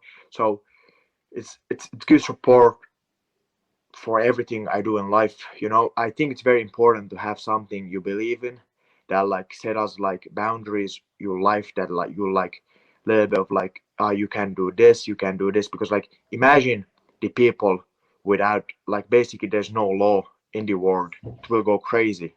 So I think it's very important to have like something you believe in, just to keep you there, you know, keep you humbled, like earth on the feet. And yeah, it's very important for me, my religion. So yeah. You mentioned that you spent some time there back in Finland training. So what was it like training in Finland? Where were you training exactly? And you're back over in Ireland now at Team KF, I'm correct in saying that? Yeah. Yeah. So in Finland, when I go back, I train in, it's called Sisugym. There's like a couple pro fighters there. It's very like good gym in like, it's very good gym in Scandinavia. It's like there's jiu-jitsu, no-gi, kickboxing, Thai boxing, everything boxing. So it's like we have like guys there that are very good like at the ground game and yeah, and striking. So I train with them. I was training with them like back in the days, and yeah, when I go there I train with those guys, and we have a couple more professional guys from other gyms. They come and train with me. So yeah, it's good set up there, you know. So I'm always getting the training in, and of course I am in Team KF, so Chris sends me a lot of like videos and everything, so I'm catching up always. And like me and Chris is like, Chris talks to my teams, like Chris basically talks to me to what to do, what to work on and everything. So I work on it in Finland. So yeah, and like let's be honest, like I'm most of my time in Ireland, so I actually like nowadays just go for 2 or 3 days to Finland and come back every 2-3 months. So I'm basically now in Ireland, like Irish. So Omran, do you think it's important for your development as a fighter to kind of get different looks, to kind of go over and train at different gyms? Obviously, you're a Team KF member and you love training at that gym, but you know, talk to me about the chance to go and train at other gyms and getting some new looks on the mat and some new spars and some fresh spars. Do you find that important for your development? Yeah, it's good because like I think like every gym has that thing. So when training in the gym, so people like know you, they know the techniques and everything. So I feel like when I go back there and spar, it's different, like things work, like you tried your new things that they don't know, and then you see like, oh, okay, that works and everything. So, but like, I'm gonna be honest, I rather just train in one gym. But like, I'm happy that when I go to Finland, I have there a couple of gyms that I go to, Gym. So yeah, I'm very happy about that. Like, they are very good lads. So we have always good training, and with the coach there, I'm very like good friend with him. So yeah, he's a very good guy. So we get on to, we do pads, we do technique and everything. So I have a nice like balance in Finland when I go there. So it's not a like holiday. I don't actually like holidays. I'm always training, even in Finland. I go there a few days. I have to see the family, but like I'm always training. Like yeah, like I have to do the training, then I go and spend time with the people. Yep, indeed. And not only are you, I guess, training in Team KF, you're living there as well. Yeah, I'm living here. Yeah. How did that come about originally? So you don't, I guess it's becoming more common where fighters live in gyms, but we don't usually hear the backstory to this. And how did it come about for you? So it all started when like, so I was training in Finland. I think like we did an article of this in the Finnish news last month or 2 months ago. So I was basically training in Finland. I wanted to move, not wanted to move, just to go like another country to spar. And then I met Chris, and then I came here for a visit. First time 2019, I think, for a couple of weeks, and then I went away for a long time and came back. And my brother was like, if you want to be the best in this sport, you have to move from Finland. Just like it's higher level, everything, like the gyms and like the coaches do that for a living, and it's just different, and more training partners, of course. So I moved here. We talked with Chris, and then I was like I didn't have any money, let's be honest. And if in Ireland, the rent is crazy, man. Especially in Dublin. Oh yeah, man, it's crazy. It's like I heard people like share their homes here, like share their rooms, rent their rooms. So it's crazy. We don't have that in Finland. It's different there. But yeah, so Chris told me they moved to the new gym. He told me like, yeah, you have a room there, so you're welcome. And I was like, that's perfect for me. So I decided to move basically here, and yeah, just be here full time, man. Omran, I know that I think all of us have kind of talked to you outside of the podcast, but it's your first time being on the podcast. So for anyone listening who maybe doesn't know your story as well, how did you first get in contact with Chris Fields? So that's a funny thing, because like I was doing strength and condition in Finland with English guy. I think he's English and Irish, like half and half, which is a little bit weird, but yeah. So I was doing SNC with him, and I was talking. That's Chris, by the way. Is he going to jump in and do a cameo? Yeah, he might. Who's this? No, that's No, he's old news. We're trying to talk to the new lads. You're old news, Chris. He's the man, one, bro. He's where to go. See you, bro. Yeah, man. He has some fashion, man. Crazy. El Storco Blanco. Yeah, so I was training with him, SNC, and it was like the Finnish nationals came, and I was talking like he had loads of MMA athletes from Finland, and I think I was like maybe 18, 17, something like that. And I was talking a lot of shit like about the fighters basically, and he said to me like, if you think you are that good, just go to Ireland to the SBG. He meant the SBG in the city center. That's a funny thing. So he knows Owen Lacey from the ISI. You know him? Yeah, from the Irish Strength Institute, right? Yeah. So I actually train with them now. My strength and conditioning is with them. So Owen Lacey said, yeah, like go to SBC Swords. And I thought like it was all like jokes and everything, you know, we're just talking. And then he was like, yeah, just go there. And I actually came here to SPG Swords and I met Chris. And I was thinking, actually, I'm going to go first to the main SPG. So it's a little bit like crazy. So I came here, I was like, oh, that's not the main SPG. And then So did you show up to SPG Swords and were like, hang on a second, what's going on here? Yeah. So I didn't know. So I didn't know anything. I just basically booked the flight. And I was like, I think he was talking like with the team, and they were like, yeah, he's fine to stay in the gym. So I just booked the flight and went in. I saw Chris Fields and had my first session with James Webb, actually, positional. So I was like, okay. But now I'm like, yeah, thank God I ended up in SPG Swords, Team KF, you know. So yeah, it was like all a little bit crazy. And then I saw Chris, and like Chris is, yeah, he's very important for me, you know. I know that you're, and we might get you to actually show the people kind of where you're staying in Team KF in a moment, but did you stay with Chris initially when you were coming over to Ireland?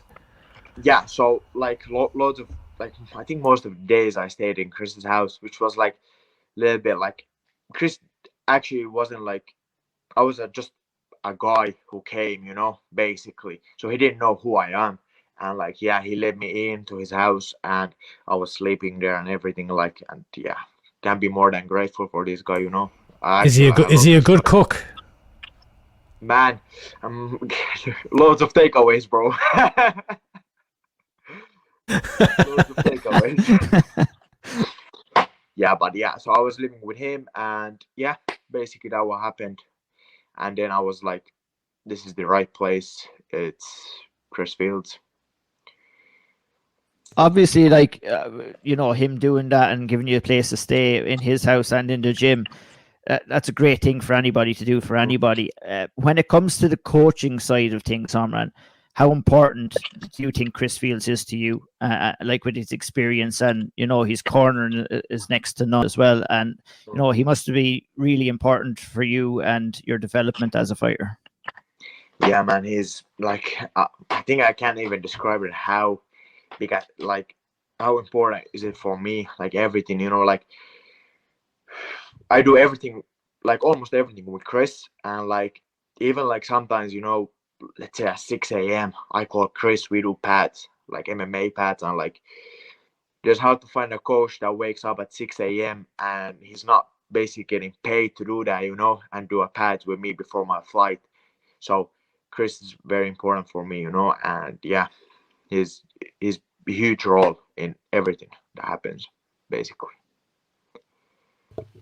Well, how important, Omran, is it having someone? I hope you don't mind me saying, but I think I'm correct in saying that both yourself and Chris lost your fathers at a young age.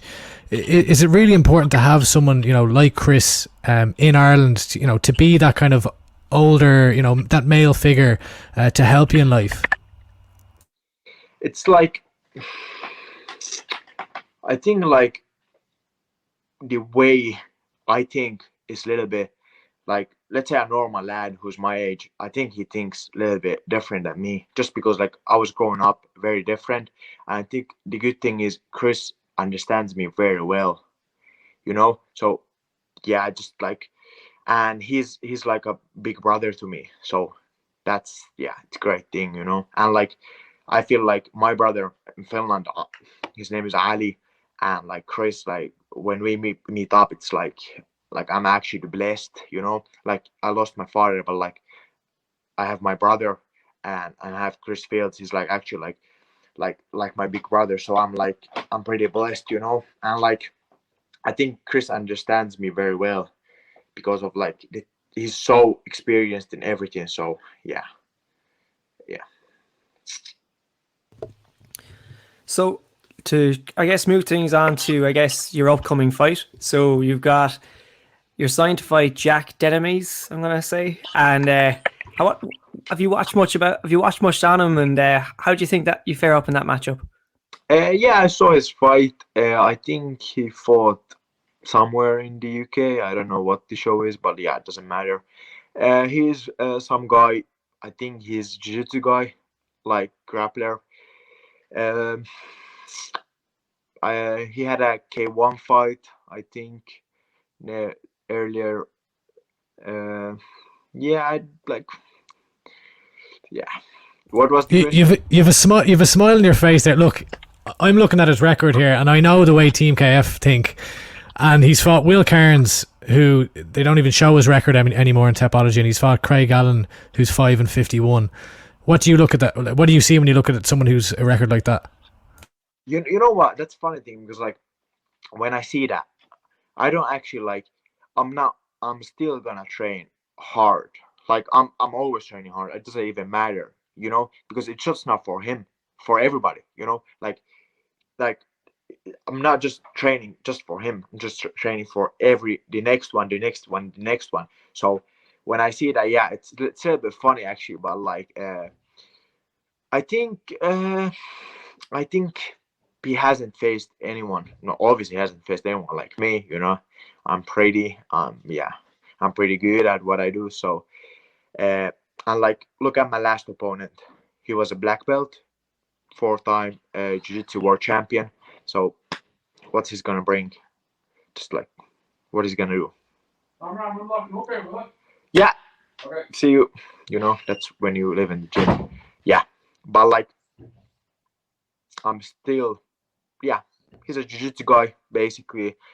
He likes I think playing on top, like basic jiu-jitsu guy, like the earlier one.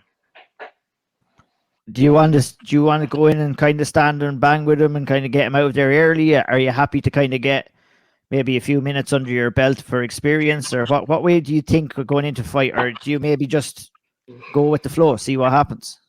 I actually I'm just gonna go because it's a fight, so you go and see what happens. But like, I'm gonna be honest, I would be happy everywhere. Like, it doesn't matter. Like, I train with the best guys here, so there's nothing new to bring, and yeah, people think like I'm just a striker, but like, see my last opponents, he couldn't do shit. So sorry, nice. I'm swearing now, but yeah. No, you're allowed to swear, Omran. There's no problem at all. Where do you see yourself right now in the general landscape of the welterweight division in Cage Warriors? It's a fun fact. I don't know the guys in like the welterweights in Cage Warriors. Like I know a couple guys there, but like it's pretty like, I think there's no actually like, I think Chris Mackey is fighting for the title now. So it's like, it's pretty open, So we're gonna see after this, what's up. But yeah, it's open division, and I think there's like new welterweights there. But have you kind of like made some plans or set any goals maybe, and do you want to just get a couple of fights under your belt before even thinking about looking at a title shot or looking for a title shot? I'm always looking to the future, but like, I'm taking this next one and then see what happens, just like go one by one. But like, it's pretty open, and I know like I'm 21 years old, so it's like everything is open for me, and like I work the hardest, so it's like I'm fine with everything. Yeah, and the ultimate goal, of course, like you mentioned there, you're joining Cage Warriors. You mentioned the road towards the UFC. That's where you want to end up, is it? Yeah, 100%. Cage Warriors, UFC. That's it. All right. So I think the one thing we've been mad to get onto you for, I'd say, all interview is, can we have a tour of the digs that you have going on there in Team KF? Let's do a little version of Cribs here. Wait. Yeah, OMC Cribs. I'm gonna say it's pretty messy, but like, hey, It must be all those other people coming in, is it? Oh man, no, nobody comes into my room. You were the lucky one, man. I were here. You were getting it. I was doing interviews on your bed. This is the bed, the famous bed. That's where all the magic happens. Now, the cool thing about that bed, is it's also a couch. So, yeah, it is actually a couch. That's the couch you were on. Yeah. I interviewed the Shelley brothers and Dylan Took on there. Yeah, and yeah, there's a couch. So it's It's a bed. I have little fridge, little table. That's all I need. And a So, little like, door, of course. when the door closes, right? The lads came in, I think, and asked you, "Is it okay?" They'll lock up there. So that's everyone gone from the gym. What Yeah. did you just stroll around the gym at night? Do you just stay in the room? Do you hit some bags? What goes on? Man, I'm gonna tell you, if you put like a 24/7 camera, it's gonna be interesting. I might sell that like in a few years.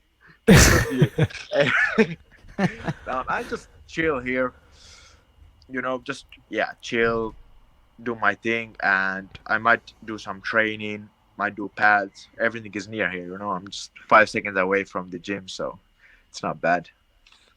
Do you like it? You want to be careful who you're letting in there too, Omran. Don't be letting fellas like Andy Stevenson in there doing interviews in your home. I don't know. Man. He came to my home, and I didn't even know, man. How does that happen? That's it. Yeah, He didn't even tell you. I'm quick like that. Oh, man. How was my home? It was clean, yeah? 5 stars. I gave it a perfect review on TripAdvisor. Man, I told you. Yeah. Well, Omran, I think I say for the three of us, thanks a million for the tour. It was great. A short tour, but a great one nonetheless. Nothing actually to show, It's just a bed, basically. Does the job. That's it. The simple life. Well, we wish you all the best, Omran, in your upcoming fight. Looking forward to seeing you. Everyone can see the fight on UFC Fight Pass, right? Yeah, 100% UFC Fight Pass. Yeah. So Friday, 27th of May, Cage Warriors Colchester. We probably didn't even say that. UFC Fight Pass, and then James Webb's up the next night, right? Yeah. Nice. All the best, Omran. Thanks so much for spending the time talking to us today, and for giving us a tour of the house and everything like that. We wish you all the best at Cage Warriors, and we'll talk to you again down the line, hopefully. 100%. Thank you, guys. Okay, on to some news items from the last 2 weeks, guys. A couple of quick tidbits here. Franz Malambo got injured, unfortunately. He's out of his bantamweight title fight with David Martinez at Combatche that was supposed to be taking place on May 29th. It's very unfortunate. I think what is happening now is it's going to be pushed on a little bit later down the year. So yeah, it's good that, unfortunate that he got hurt. He can't compete, but it's good that he's going to get another crack somewhere down the line. I'm looking forward. That's going to be a good fight, and there's no point in talking about it now. We can talk about it when it's official again. Andy, you broke Ger Harris's next fight, which is supposed to be taking place at Cage Conflict. Tell us a little bit about that. Yeah, so he's fighting Nuruddin Hazrat on the next Cage Conflict card. I don't think the date has been fully announced just yet. There was talks of July, but we'll see. We'll wait and see from Cage Conflict as to the exact date, but that fight is confirmed. So yeah, I'm interested to see Ger Harris back, the GTA selector himself, Ger Harris. So he's one of the shining stars or young stars in Irish MMA. Or I think he's going to really establish himself on the scene in the next few years. I'm very excited to see Ger's career progress. So we'll get to see him now in a couple of months, and I'm excited for it. That's all I really have to say. As am I. Thanks, Andy. Don't know anything about his opponent, but our good friend of the podcast, Caoilte Loughran, is back as well. Caoilte, he is set to fight Festus Oralu at Cage Warriors Belfast. Isn't that correct? Or Fetus, as Caoilte calls him. Jesus Christ! I'm not even surprised. You know that. Sounds like something he'd say. Yeah, man, that's a good fight as well. Like, it's a good step up. It is a good step up in competition. Festus on paper doesn't actually have the greatest of records. Like obviously he's 5-0, but he's fought lads on. He's fought against Will Cairn, similar to Caoilte, I guess, where he's actually fought lads who, losing records, journeyman, cans, whatever you want to call it, really. But he does have a win against Mike Ekundayo, who has previously fought against Jack Shore for the Cage Warriors bantamweight belt. That's a massive win and a big scalp, and that's a lot of, I guess, clout going into Cage Warriors. So for Keelan to get a fight like this, a win here could be massive for him. So look, I'm really looking forward to it, and good to see him back in Belfast as well. Yep, it sure is, and that is going to be a good fight. In on that card too. I guess I should have mentioned it maybe a bit earlier on. Dee Begley also was supposed to be fighting in the upcoming weeks. Her original opponent had to be pulled from that fight. To try to get another opponent for the card, it didn't work out. She has a new date and a new opponent. She's going to be fighting on Combatche Global and making her debut for that promotion on June 10th. No news on the opponent yet, but hopefully we will get some news for the next recording, and we can share that information with you. First Irish female to fight on the promotion as well, so it's great to see them out and about, spreading their wings across the world, making history. That's it, doing what the Irish do, and that's it, spreading themselves out across the world. You love to see it. The biggest news, or one of the biggest news stories, I guess, over the last 2 weeks was the fact that UFC have cut Dean Barry after just one fight, after his disqualification loss to Mike Jackson. And where do we start with this? It's been a real roller coaster with Dean over the last couple of weeks and months and stuff like that. Getting the UFC opportunity, the fight, we spoke about the fight on the last podcast. Since the last podcast, the news broke that the UFC has cut him, and I thought it was a little bit of a harsh decision from the UFC. To be honest, I would have liked to see Dean get another crack. Andy, I'm going to go to you first. What do you think of the decision for the UFC to cut Dean Barry? I think a lot of people will probably disagree with me on this, but I thought it was bullshit. I don't think he should have been cut. When you consider, I don't understand why the UFC signed him so early in his career to then match him up with Mike Jackson. And I know, look, they matched him up with Mike Jackson. They probably expected him to go in there and put him away easily, no controversy, whatever. The fight didn't play out as expected. It obviously ended in a disqualification. Dean was beating the shit out of him after the illegal strikes, or the illegal kicks, and then it ended the way it did. On one hand, you could say, all right, fair enough. He was supposed to go in there, beat Mike Jackson. He didn't. Thus, he should be good. I just think, what was the point in signing him then? What was the point in putting him on this path where you're going to develop him, or where you have a lot of kind of I just don't get it. Like, why after that then to just cut him after one? Would you not give him one more? When you consider it's not just about the performance or the fact that he didn't get a win against Mike Jackson. You have to take everything into consideration. And why couldn't they have just given him one more fight, and then, okay, if he doesn't prove himself after that, right,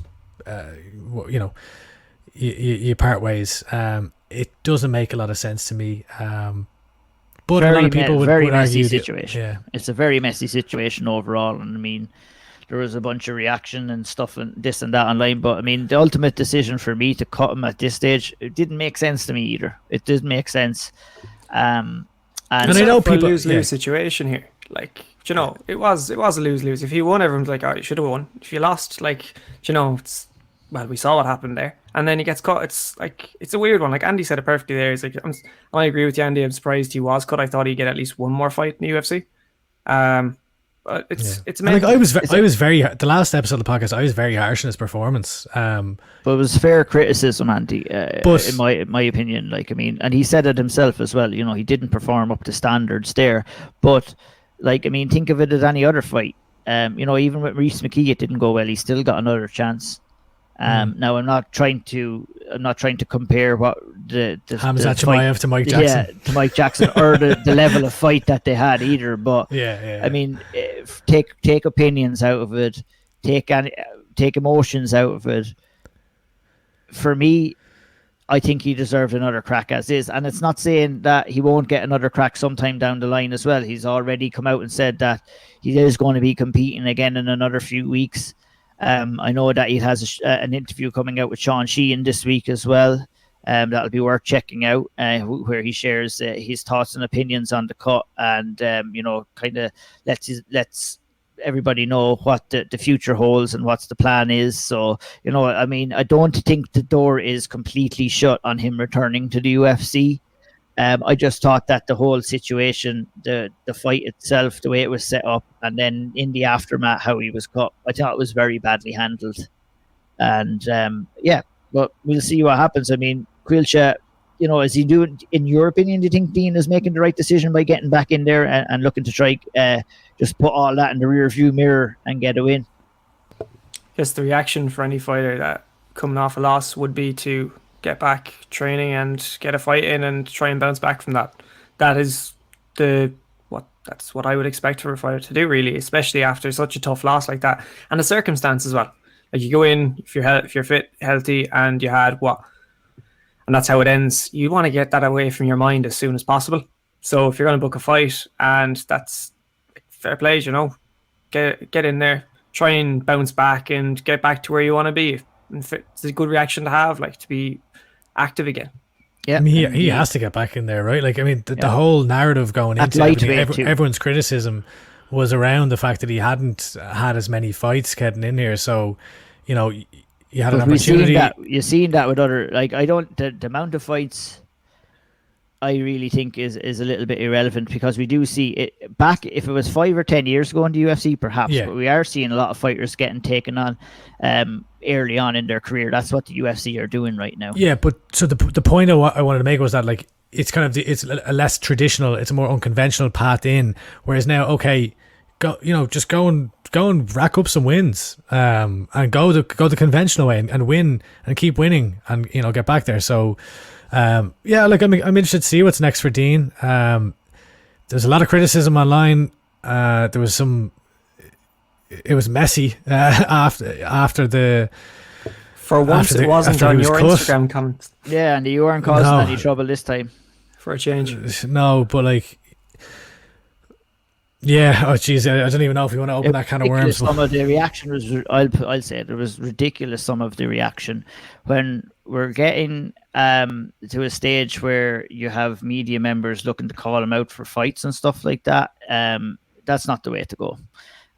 Some of the reactions that particular media members got to for fairly criticizing as well, if you want to call it that, was not ideal either. I mean, I think fighters need to know the role of the media, and that's to call it straight down the line. When we're looking and we're breaking down fights, and yes, we are Irish. Yes, we want the best for Irish fighters, but in media line of work, you have to call it as it is. Whether a person likes to hear opinions or whether they don't like to hear opinions, or whether they agree with them or whether they don't agree with them, for our integrity, we have to call it as we see it, and we have to express our own true opinions.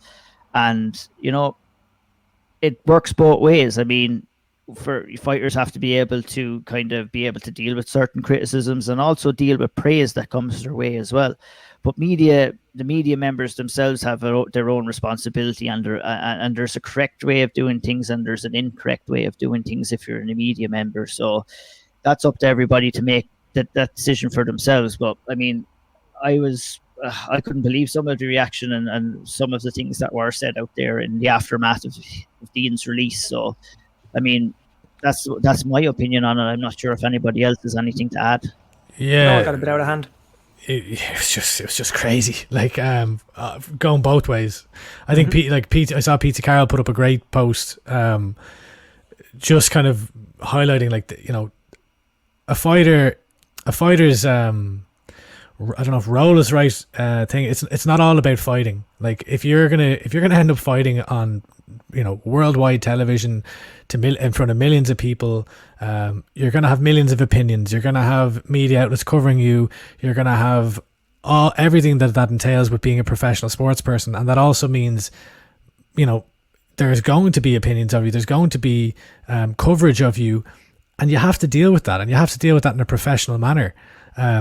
You can't be, threatening people online, threatening media members, but also, I don't know. It's just media members also have calling out. Exactly. Can't be calling out fighters. Like, You're not going to come on here. Oh, You're not going to 100%. come here and you're not going to call 100%. out someone like, you know, it has to go both. I think there has to be a both There ways needs to be a thing level here of as well. professionalism from There is. in every regard. There's a from line that you media, have to from- kind of from follow. Fighters, 100%.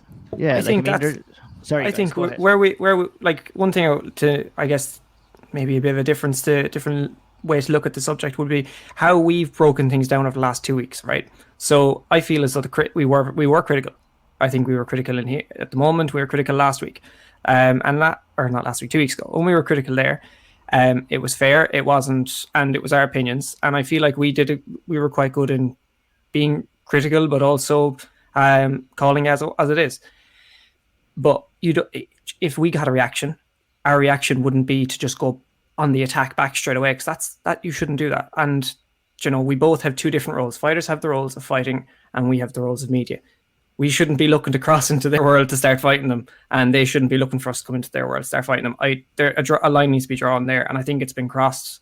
To be honest with you. Yeah, I don't really fancy getting some brain damage and getting the shit kicked out of me, to be honest. So I don't think I'll ever be challenging anyone to a fight, let alone professionally trained mixed martial artists. Yeah, it's going to happen on this podcast, and we probably will upset people down the line. So if anyone has any complaints, just go and see Andy. I couldn't even win a fight between you two lads, for fuck's sake. Go and see Andy if anyone has any issues down the line, and leave myself and Caoilte alone. Andy's the closest anyway. Andy's in Dublin. I'm off down in the country, and you're sure. You're going to have to get a flight. If anyone has anything to say to me, you're going to have to fly over to Canada, and so nobody. Andy is the most highly trained of us all. That is basically what I'm out there. Yeah, big time. Yeah, he's also the biggest of us all, the most highly trained. If you want anyone, get Andy. That's me. I think you'll have a few knocks at the door there next week. Right, lads. An hour and 5 minutes have gone by now, or longer. What are we doing? Let's move it on. Let's go. Bellator Dublin announced a couple of fights. James Gallagher versus Brett Johns. Quick thoughts on that, Andy? That's a belter of a fight. I love it. Do you know what? James Gallagher is taking hard fights. That was my first reaction. He's after losing to Patchy Mix, and he's straight back in there. Brett Johns is a tough fight. He looked great in the UFC, in my opinion. I thought when Brett Johns initially came into the UFC, he got that calf slicer against... doesn't matter. I forget names all the time. Not gonna Joe Warren. No, not Joe Warren. He's Bellator. Anyway, doesn't matter. Tough fight for James. A little bit surprised, but also very impressed that he's taken this fight. Surprised that he's getting this fight. I'm just surprised that. But I just think it's a tough fight. Like, I think it is. I don't think he. I thought James did very well, but I thought James did quite well against Patchy Mix. I thought he showed significant improvements. Obviously, he lost, but geez, Brett Johns. I think it was that. No, it wasn't the same card. It was the last Dublin card. Brett Johns smashed Kershaw Kakarov. I was very, very impressed by that. So tough fight here, but a great fight for Dublin, and fair fucks to James for getting right back on the horse, and excited for it. Yeah, me too. It's a great fight, and I agree. It is a tough fight, but those tough fights are going to keep on coming. I think at this stage of his career, he's probably on a pretty sweet contract with Bellator as well, and he deserves to be there. So with those big numbers come tough fights as well. So yeah, this is going to be another tough one. It's great. It also shows it's the whole narrative that James, because there was a narrative for a while that James was just taking easy for. I feel like it was more from the other side of the pond where it was coming from. It's just bullshit. The lad is trying. He's dead set on getting to the top. He early on he wasn't fighting the greatest fighters in the world, but he's been taking tough tests since then, and this is another tough fight. So I think that narrative can be put to bed long ago. 100%. Brian Moore was also announced for the card. Caoilte. He's coming in to... I've lost it. He's coming in to take on... oh, Jesus, sorry, guys. I think... Where is it there now? It's Carnisa, isn't it? Is that his name? Yeah, Carnisa. We can maybe cut... Yeah, Carnisa is coming in. But it's great to see Brian back competing in Dublin again. And yeah, he's always in good fights. He deserves to get the chance. It's been a long time since he fought in front of an Irish crowd before his last fight. He's getting another chance here again. Yeah, completely. After I was delighted to see him fight in Ireland again. That last card when he walked out, it was class. I loved it. So I think I can't wait to see him back in there. honestly don't know much about the opponent at all. If any of you guys do, please feel free to jump in. But look, I'm delighted to see him back in, and yeah, do you know what? That Bellator Dublin card is shaping up quite nicely. And hopefully with those two, I think we called out 2 fights earlier in the podcast as well. If ones like them get at it, it could be an absolutely sensational card. Yeah, he's fighting Arivaldo da Silva. So I think he's like 29 or 30 fights or something like that. So probably it's just a classic Brian Moore opponent. I feel like it'll be a tough fight, I'm sure. But Brian looked great last time out. I know didn't get the decision that he wanted, but I always love a Brian Moore fight. Can't wait to see him fight again. Indeed. Questions and answers time, guys. We'll run through this super quick. Kieran Sherwin asks, any concerns about Pa getting hit a bit too much? At times it feels like he was Diazing his way a little bit. We spoke about Pa's style, forward movement, lots of output. Yeah, very Diaz-esque. In comparison to Pa's last couple of fights, in my opinion, he got hit a little bit less in this fight now. Of course, yeah, bloodied nose, a couple of minor cuts under his eyes, but no real shots landed that caused too much devastation. But ideally, yeah, and Pa knows this himself, he's going to want to take less shots, and he will in time. He's 22 and has lots of time to develop. And that's kind of it. Anybody to add anything to that? No. Blank canvas. Who from Thomas Delaney? Blank canvas. Who would you guys put on the Bellator Dublin main card, and in what order, and against who? Same for Cage Warriors Belfast. So we did Cage Warriors Belfast a couple of shows ago. Is it the last one or the one before?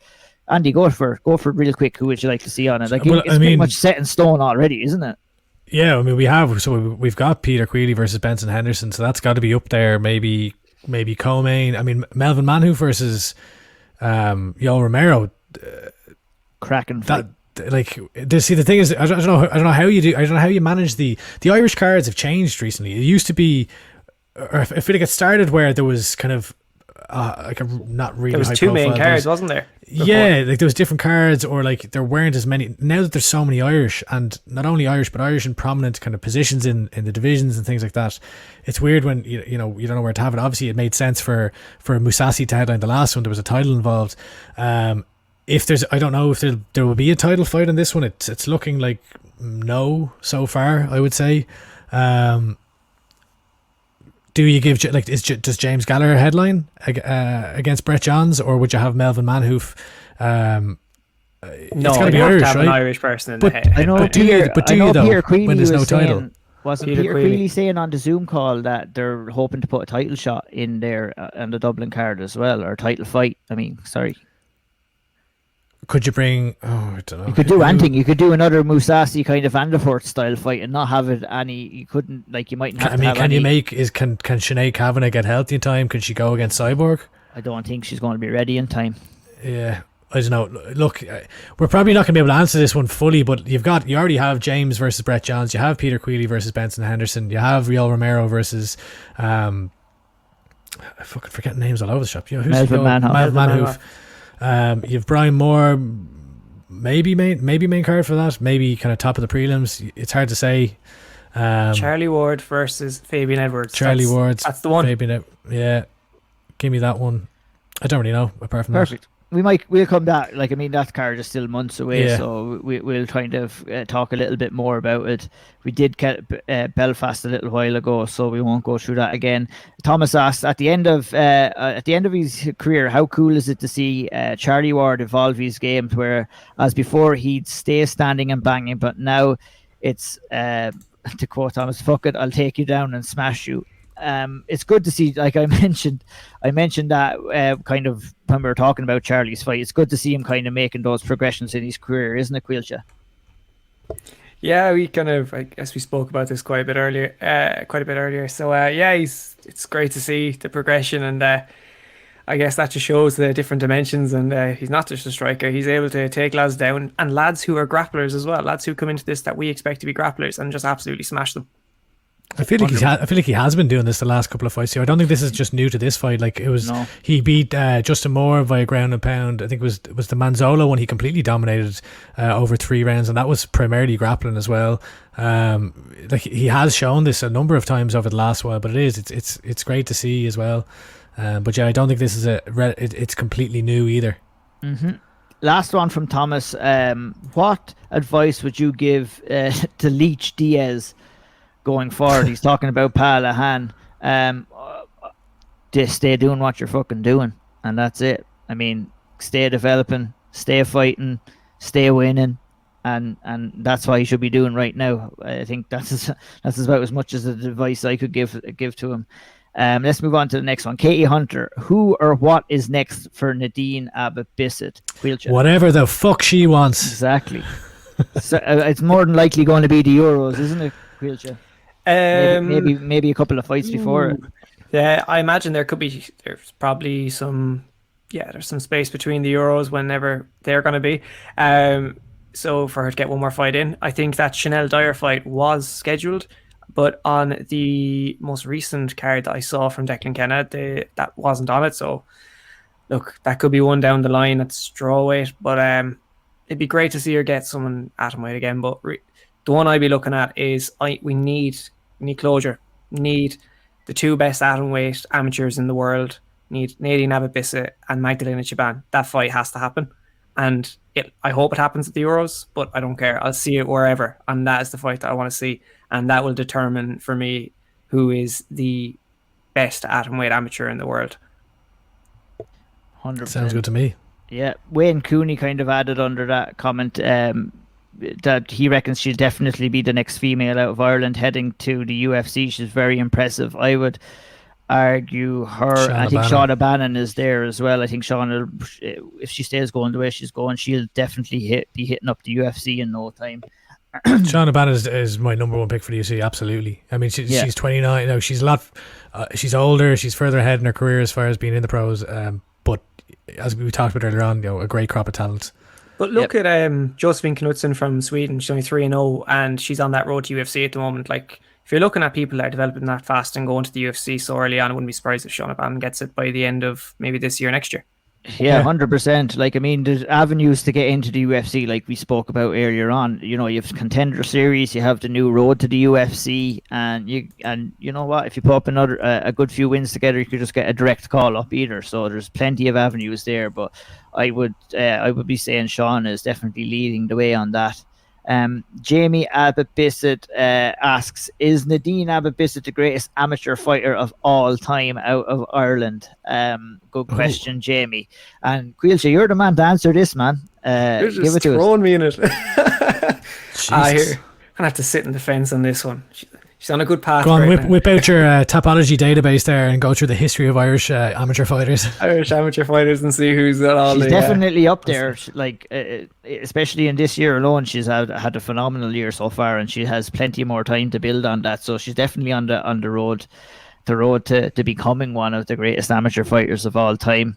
So more luck to her in doing that. Richard Shore. Richard Shore asked a pretty raw question. Shaky Shore. Yeah. How badly will Brett Johns beat up James Gallagher? Well, Jesus, the shade, the bombs being thrown here from the Welsh. Stern How dare you, Shaky? This is an Irish MMA podcast. Brett Johns, James Gallagher is going to come and batter. No, I'm not going to be joking. Jesus, the dub came out in you there, didn't it? That was a very loud outburst there, Andy. Sorry, lads. Very emotional. I felt my country was under attack here. That's it. He wants to go and watch the Boston Celtics game, so we're going to have to leave him go. He's getting all It's run half an hour now. I know. So, look at great fight though. That's a great fight. It's going to be a close fight. I don't think there'll be any big batterings in it or beatings one way or another. I think it's going to be a closely contested with fight. Talk like this though, from Brett Johns' coach, I'm now interested to see how this build-up plays out. Exactly. Yeah, there could be a bit of lip from both sides here now. Didn't he put on social media Wales versus US before the fight was announced? Oh, how dare you! I'm pretty sure I saw that. How dare you! The last question that came in, I'm not too sure who this was from, but I'm going to post to you guys that we put this one on ice, and because I'd like more time. We're running fast out of time. We tried to get this done in under 2 hours. We always fucking fail. So thanks to everybody for listening. Last one was 5 Irish pros and 5 Irish amateurs to look out for in 2022. We're going to cover that on the next podcast, and we'll cover it in detail. We'll bring our lists with us. We're going massively over time here. Ian has a PowerPoint presentation ready for it. That's it. I'm going to go knee deep into it. We'll probably do a 3 or 4 hour podcast maybe if we're successful, but no, we won't. We'll try to keep it under 2 hours. This one has probably gone over, but we want to thank everybody again for listening and joining us. Like the podcast, share the podcast, rate the podcast. Tell a friend about the podcast. Oh, one more thing as well. Well, Irish MMA, I have to give a shout out. I had some delicious chicken fingers from Richie Smullen's chicken finger place last night. Highly recommend them. Harold's Cross, Mend HX, Richie's Chicken Fingers, Burger Boy. They're not a sponsor, but Jesus, I was in a food coma after it, and they're fantastic. Not a sponsor yet, Andy. I mean, if you can get a few chicken dippers out of it, maybe Richie, it might be a... Yeah. Richie, show us some money. Hey, what dipping sauce with the chicken dippers? You think that was a review? Wait, listen. Show us the money. We'll eat them. We'll shield them for you forever. Yeah. It was. So he had his own. It was Richie's sauce or whatever, like the house special sauce or whatever it is. So I just showed up and he happened to be there, and I was like, "Here." He was like, "Which sauce do you want?" I was like, "I haven't a fucking clue." I usually go for garlic mayo, so it was a specific chicken sauce, I believe. It was nice. Solid choice. We'll be back again in 2 weeks. As always, thanks to everybody for listening. Thanks to Andy. Thanks to Caoilte. Also, big thanks to Danny Corr and Omran Shaban, who came on to speak with us for this episode. Tune in. Tell a friend. We'll be back in 2 weeks. Goodbye and good luck, everybody.